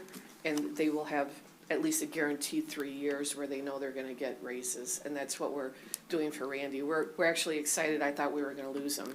So I'm glad that he's decided he wants to stay and then agrees to that 3%. And it's a fair question. Sid said, I don't want a salary because I want to work when I want to work, because I work for Auburn Hills, Clay Township, and Troy. So he was zipping around to 4 communities every day, and he made 4 times this much money because he could do that. But Randy was like, I'd rather not do that. So I want to, the benefit for Randy is take less money, but no, we have him committed, but he has guaranteed, if it's really a down year and he doesn't have that much work, he still gets his base salary. That's the difference. I don't see a downside to the city at all, because like I said, this is not your typical part-time employee. This is an employee with specific skill set that we have a contract with. I think he's the only one that we have an actual contract with, except your city manager, Banda. So. Councilmember Hauser. Mr. Banda answered one of the questions I had, which was the history of the permit-based compensation. Had we ever exceeded 200,000? Your answer was no. And then I would just like to request one change to letter or paragraph number 5F, the last sentence. It says application for continuing ed reimbursement must be made and approved by the city manager in advance of the course. I would just ask that if we could insert in writing, so it would be city manager in writing. Yeah, and he in does, advance of the course. and he does that because. And I appreciate, yeah. I'm just. Yeah, that's fine. It's the That's neurotic how in we me, do it. Now, that's he all. has to take so many credits to state billing official, or else it wouldn't work for us. Right, But he does put them right, but that's fair. Yeah. That's fine. Councilmember Salvia. Yeah, I think you answered this, Joellen. Nice to see you. Glad you're here tonight. Wanted to confirm, the only other contract the city has with an employee is the city manager. That's correct, yes. So city attorney is a contracted service, He's not but an not an employee. He's That's not an correct. employee. So we have no He's not other on our contracts. payroll. Yeah, planner, Okay. engineer. Randy is on our contract. payroll, Nick is on our payroll. Okay, thank you. You're welcome. Councilmember King. Yeah, a couple of questions. Well, one, I want to just clarify reading this. I think you said 60-40 for the split, or 40-60. It's actually written in here 50%. Oh, okay, so I'm, Is that? whatever it says in there is Okay. correct. That's- Yes. but And then that's better I'm for just us. curious, in terms of the permit The fees. inspectors are 60/40, yeah. Do we, and this might be a Treasurer Maggio question, but do we know what permit fees we've collected over the past several years? So, yeah, you get them actually in the manager's report. So every month, Rose puts together all the fees that came in. We take out sign permits, tree permits. He doesn't get credit for that. He only gets credit for building permits, building review. So there's other fees that we charge in the building department. He doesn't get credit for that. So yeah, so it's a monthly report that's put into BSNA and kicked out. I know, but I don't have like 12 months of the history. I'm just curious, like, what's the annual that we bring in? Are we covering, do we cover the cost? Like, do we have the demand at this time for this level of position? Do we need more? Yeah. No, if we thought, that's a fair question. So at some point, I thought if we needed him in here 4 days or 5 days a week, under his present salary, he has to come in and do it, because that's the work's there. It's not, I get to take Monday and Fridays off. It's, if the work is there, he's on call, basically, but he can get his work done the way he budgets it in his 3-hour day So a he's week, so. basically 5 days a week, 3 days here. Here, right. With the option of, yeah. Yeah, we did. So the building department, I'll give you just a little bit of scoping side on that. Yeah, we did have 1 year where the payout was above, it was above 200 for the year. It was at like 220, but then that's where we got into, there was a lot of fees and things that So were we in had it to back that him out, yeah. doesn't count towards him, like sign permits, right? That goes to Nick, that doesn't go to the building official. I don't get it, but. No, right, it's your department. Yeah, but He's like, wait a Is minute. that in your contract? And we went over the, yeah, but he didn't get any money. Let's review your, 50%. What am I doing here? Is that why you approve all A lot that? of signs. that's why you're always involved. But once we audited it and went through it, it Yeah. ended up, I think it was like $3,000, like it was very minimal. So when we look at like what we budget, we typically look at about 160 to 180,000 a year. We hit that already in January. Depending on a few more permits getting pulled, most likely if we look at trends, we'll go over it this year, the 200 amount. Now the way the building department is structured, and I don't want to go too in the weeds on this, but by law, it has to operate at a deficit. You can't make money on building. That was actually Troy Supreme Court that got big with That's right, that yeah. one. So and that was actually with Safe Build, by the way. Yep, it was. So how we look at it is with the excess, you have the expenses, and he also has the work. So when we get a large permit, say some of these large developments, he's getting, the salary doesn't change, but then the workload for that project does. Some of these, when we're building large ones, they gotta be out there twice a day. And they gotta see, I mean, there's so many roughs and finals per section and room. So it's kinda like, you don't get any more on the salary, but when the project gets like that big to where we're hitting that overage amount, there's a huge more, that's not right. There's a lot more work that has to go into the actual management on the building official side for that project. And with a fixed salary, there's not a way to get that. Cause it's like, okay, we'll go work 5 days a week. You're gonna spend 2 hours a day at that site as they're building it, and there's no compensation. So this kinda addresses that part of it. It's very common in the rest of our, the permits. So when we look at the budget side, we budget for, like I said, between 160, 180, and so anything that comes up over is a net 50% back to the city. So we'll have an expense of half of that, but then we'll also have the revenue of half. That's the same way we do with plumbing and Aren't they electrical yeah, they're permits. 60/40, I think. That's what I was thinking of, yeah. And so we know that as the revenue goes up, so does the expense. But then when you look at a whole for the building department, the fund itself of everything that's tied with that, from the act of, whatever the act was back in 1999, that continuously, even the audit that we just completed for this last year, runs at a deficit. So that would continue. Yeah, and I would say when we originally found Randy has two components to his world. There's so a big city like my former, you have a building official, you have a deputy building official, and then you have plan reviewers.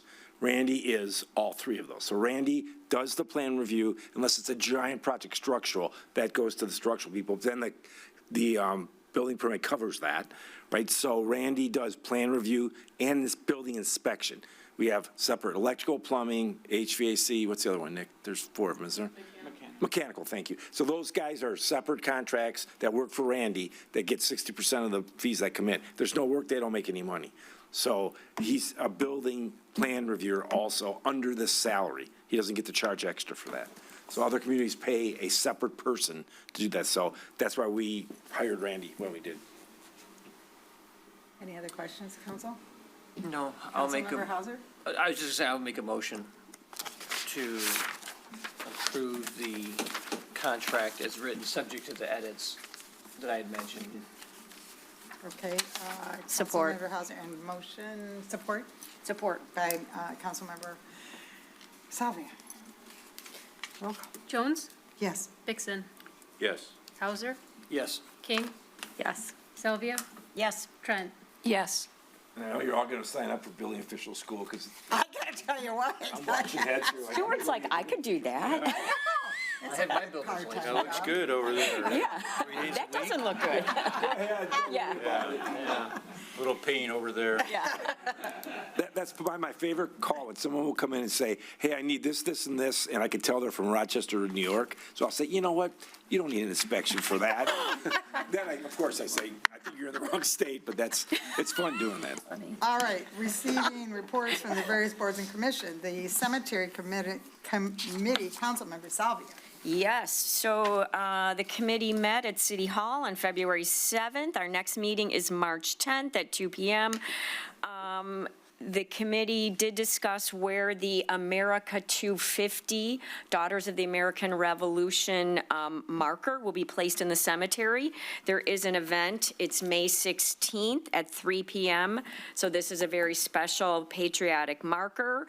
And we also discussed using some grant funds to get 3 special markers for our American Revolutionary heroes that are buried in Mount Avon. So I hope everyone can come out for that. 3 p.m., May 16th at Mount Avon Cemetery. We then also talked about the need to build new columbariums in the cemetery because we're out. So this, I believe, is a budget request for this year that we'll be looking at and hopefully partially funded by some of the new revenues coming from the new space that has been opened. And then we talked about, the ongoing discussions regarding the fence and the gates. So I think we pretty much have put the fence to bed, literally. It's 1 mile of fence. That's about $400,000. We looked at grant opportunities, nothing for a fence. We also looked at grant opportunities for the gates. Most that we were able to come up with at this time is about $10,000, $15,000. The gates probably cost $140,000. So we're going to take one more stab at crowdfunding. So at the next meeting, we're going to talk about QR codes and graphics and try to do some crowdfunding, maybe as we have this traffic in our cemeteries around America 250, Memorial Day, some pretty pictures. A letter to the families of people who are buried in the cemetery.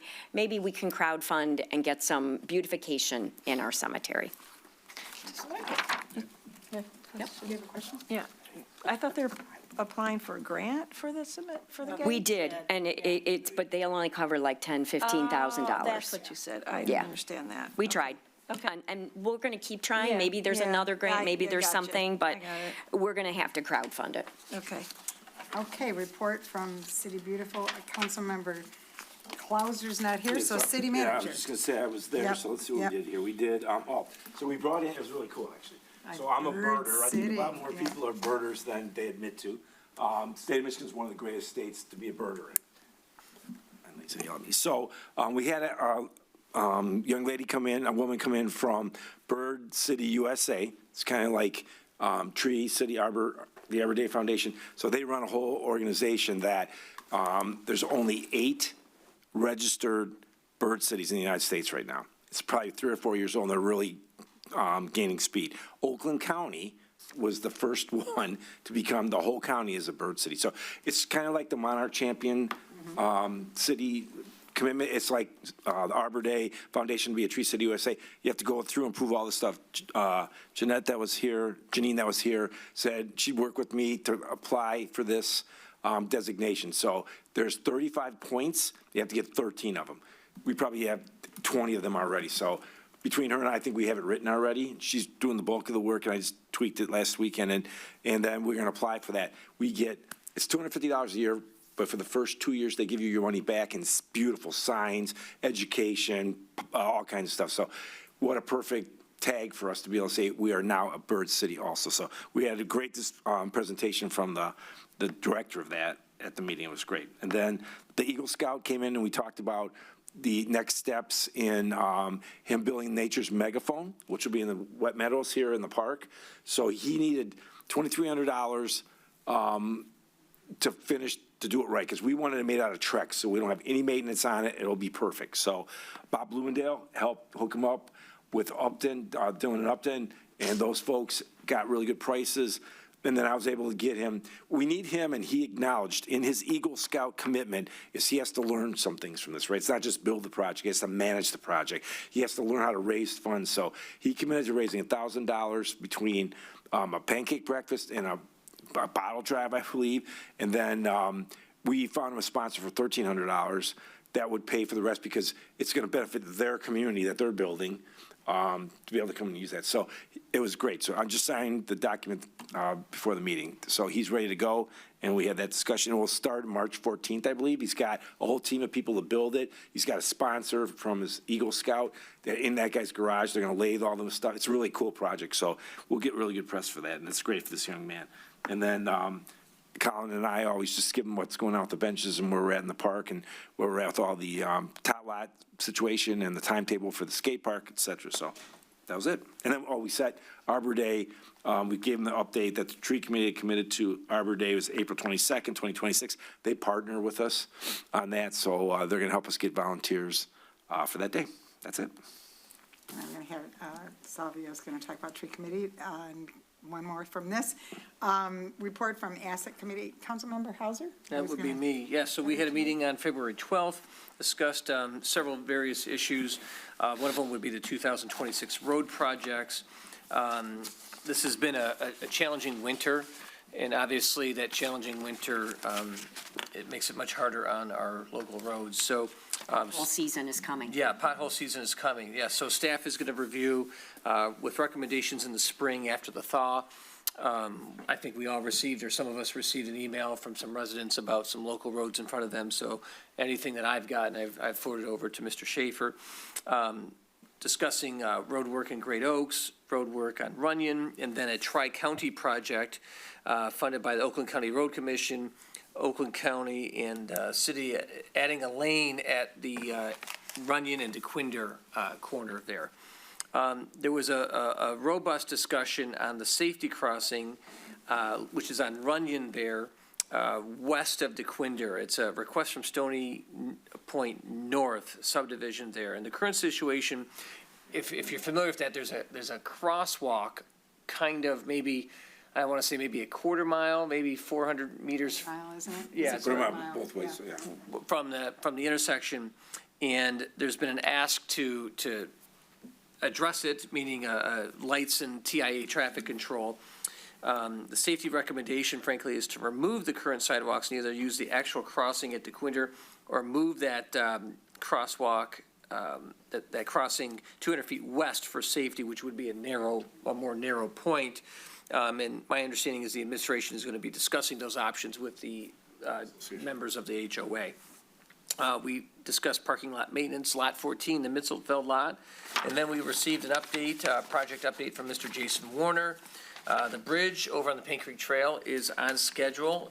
In fact, I remember they're actually working on it now, and it might actually be ahead of schedule. I don't want to get too far ahead of ourselves. It comes in, next week? This Thursday, drop the bridge. So those at home, it'll be this Thursday, it'll be moving. So keep your eye out for that. There's a smaller collapse, and the trail is complete, and they're going to work on to the major. That's over on the Clinton River there. And then we received 5 proposals for the Kiwanis Big Playground, ranging from $285,000 to $540,000.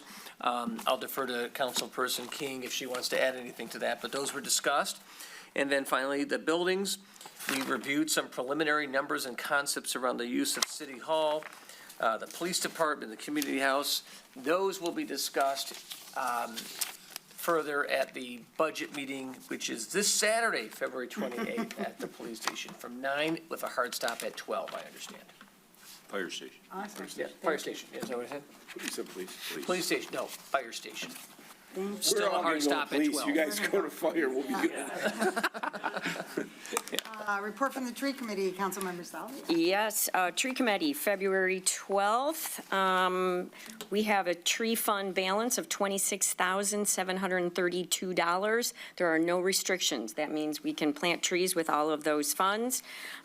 Also, probably come July 1st, there'll be more money in the tree fund because the significant situation with one of the apartment complexes, likely they will not plant all of the trees, the $78,000 in trees. So likely there'll be more money in the tree fund. So we're going to be looking for places to plant trees. We did talk quite a bit about our Arbor Day celebration, which, as Nick said, will be April 22nd. It is planned for 10 a.m.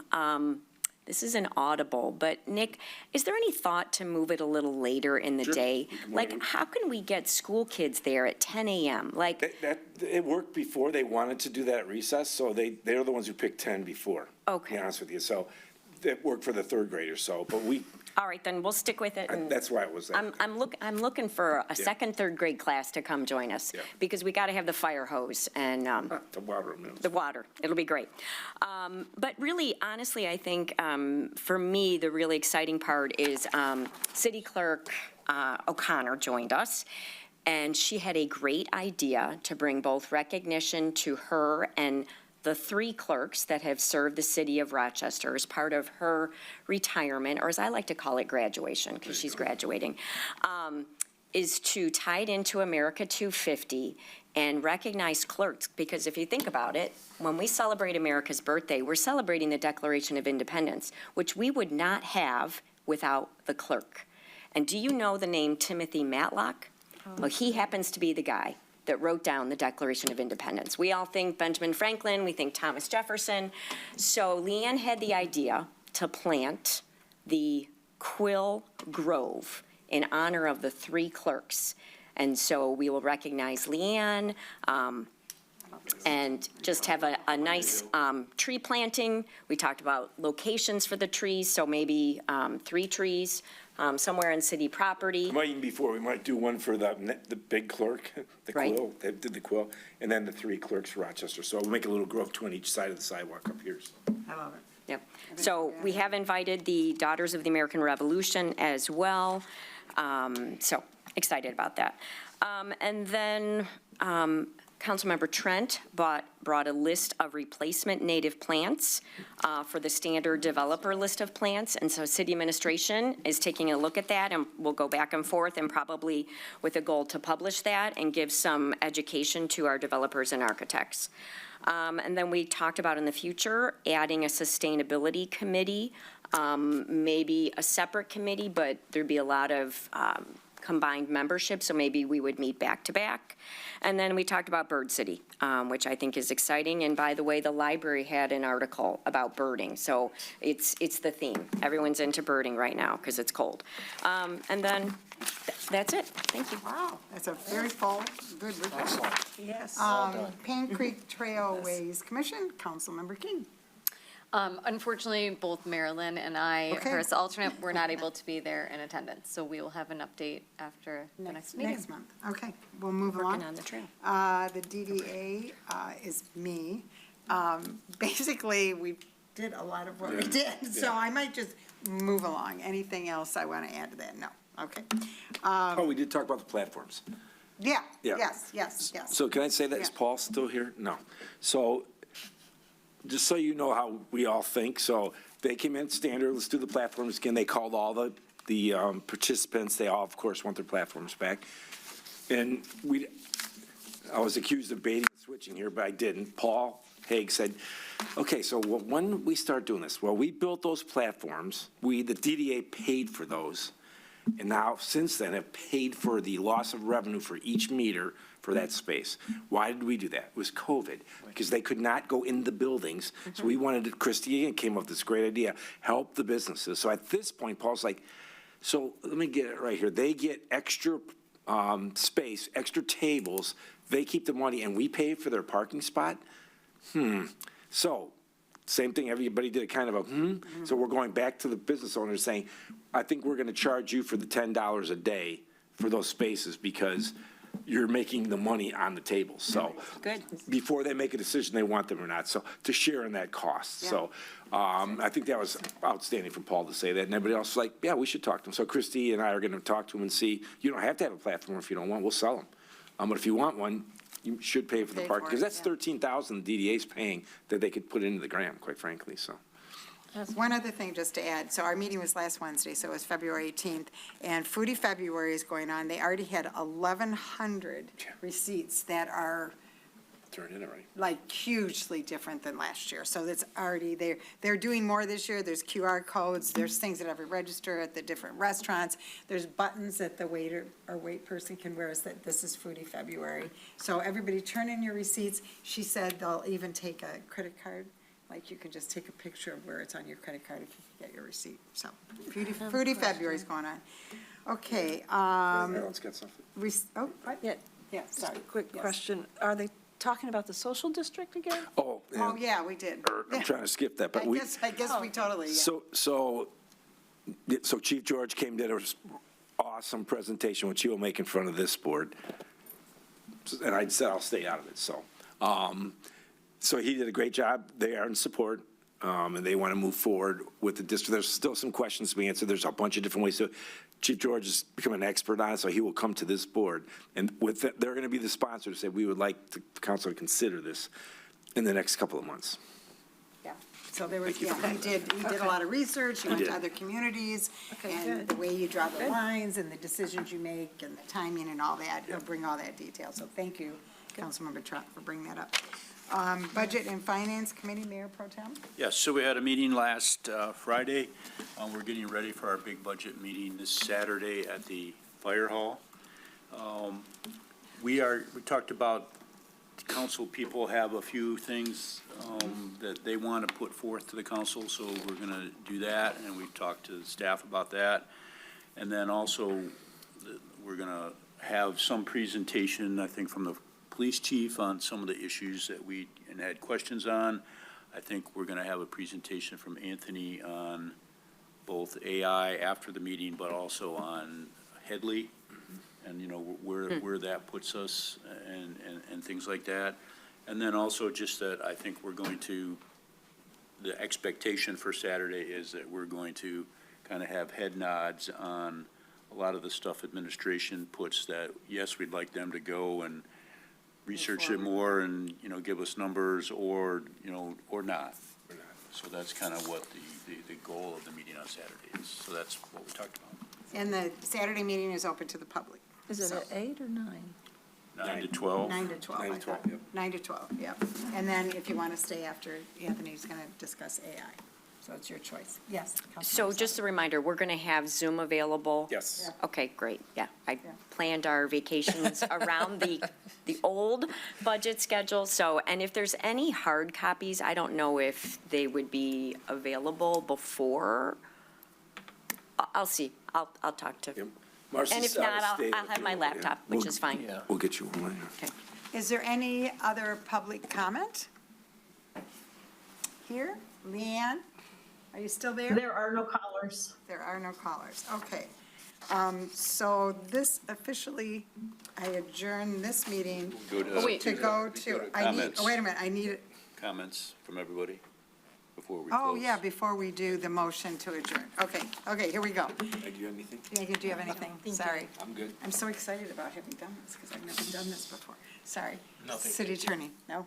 Mayor Pro Tem. Yeah, I have two quick things. One, welcome back, Marilyn.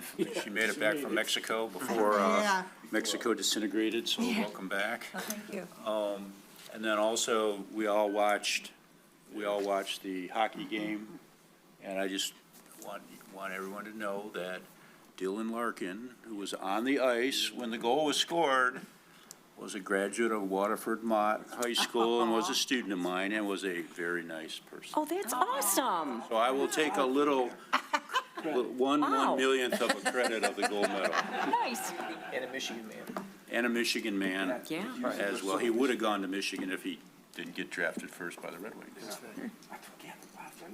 That's it, thank you. Very nice. Councilmember Trump? Well, no, but thank you I am back. I got it in a day before the Sunday that things started blowing up a little bit, in just one section, though. Thanks. I'm glad you're back too, Marilyn. That's all I've got, thank you.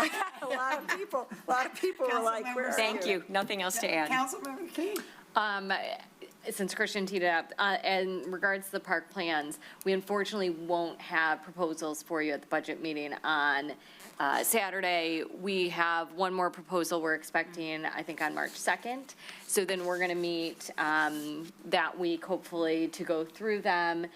Maybe ask people to sharpen pencils on certain things or make little tweaks here and there, but I think we'll have a much better idea then, and hopefully have one or two that we want to put forth in front of the council and the community for further input. Exciting stuff. And I have nothing. So that was a quick go through on general miscellaneous. Okay, now, do I, We're going to ask for a motion. a motion?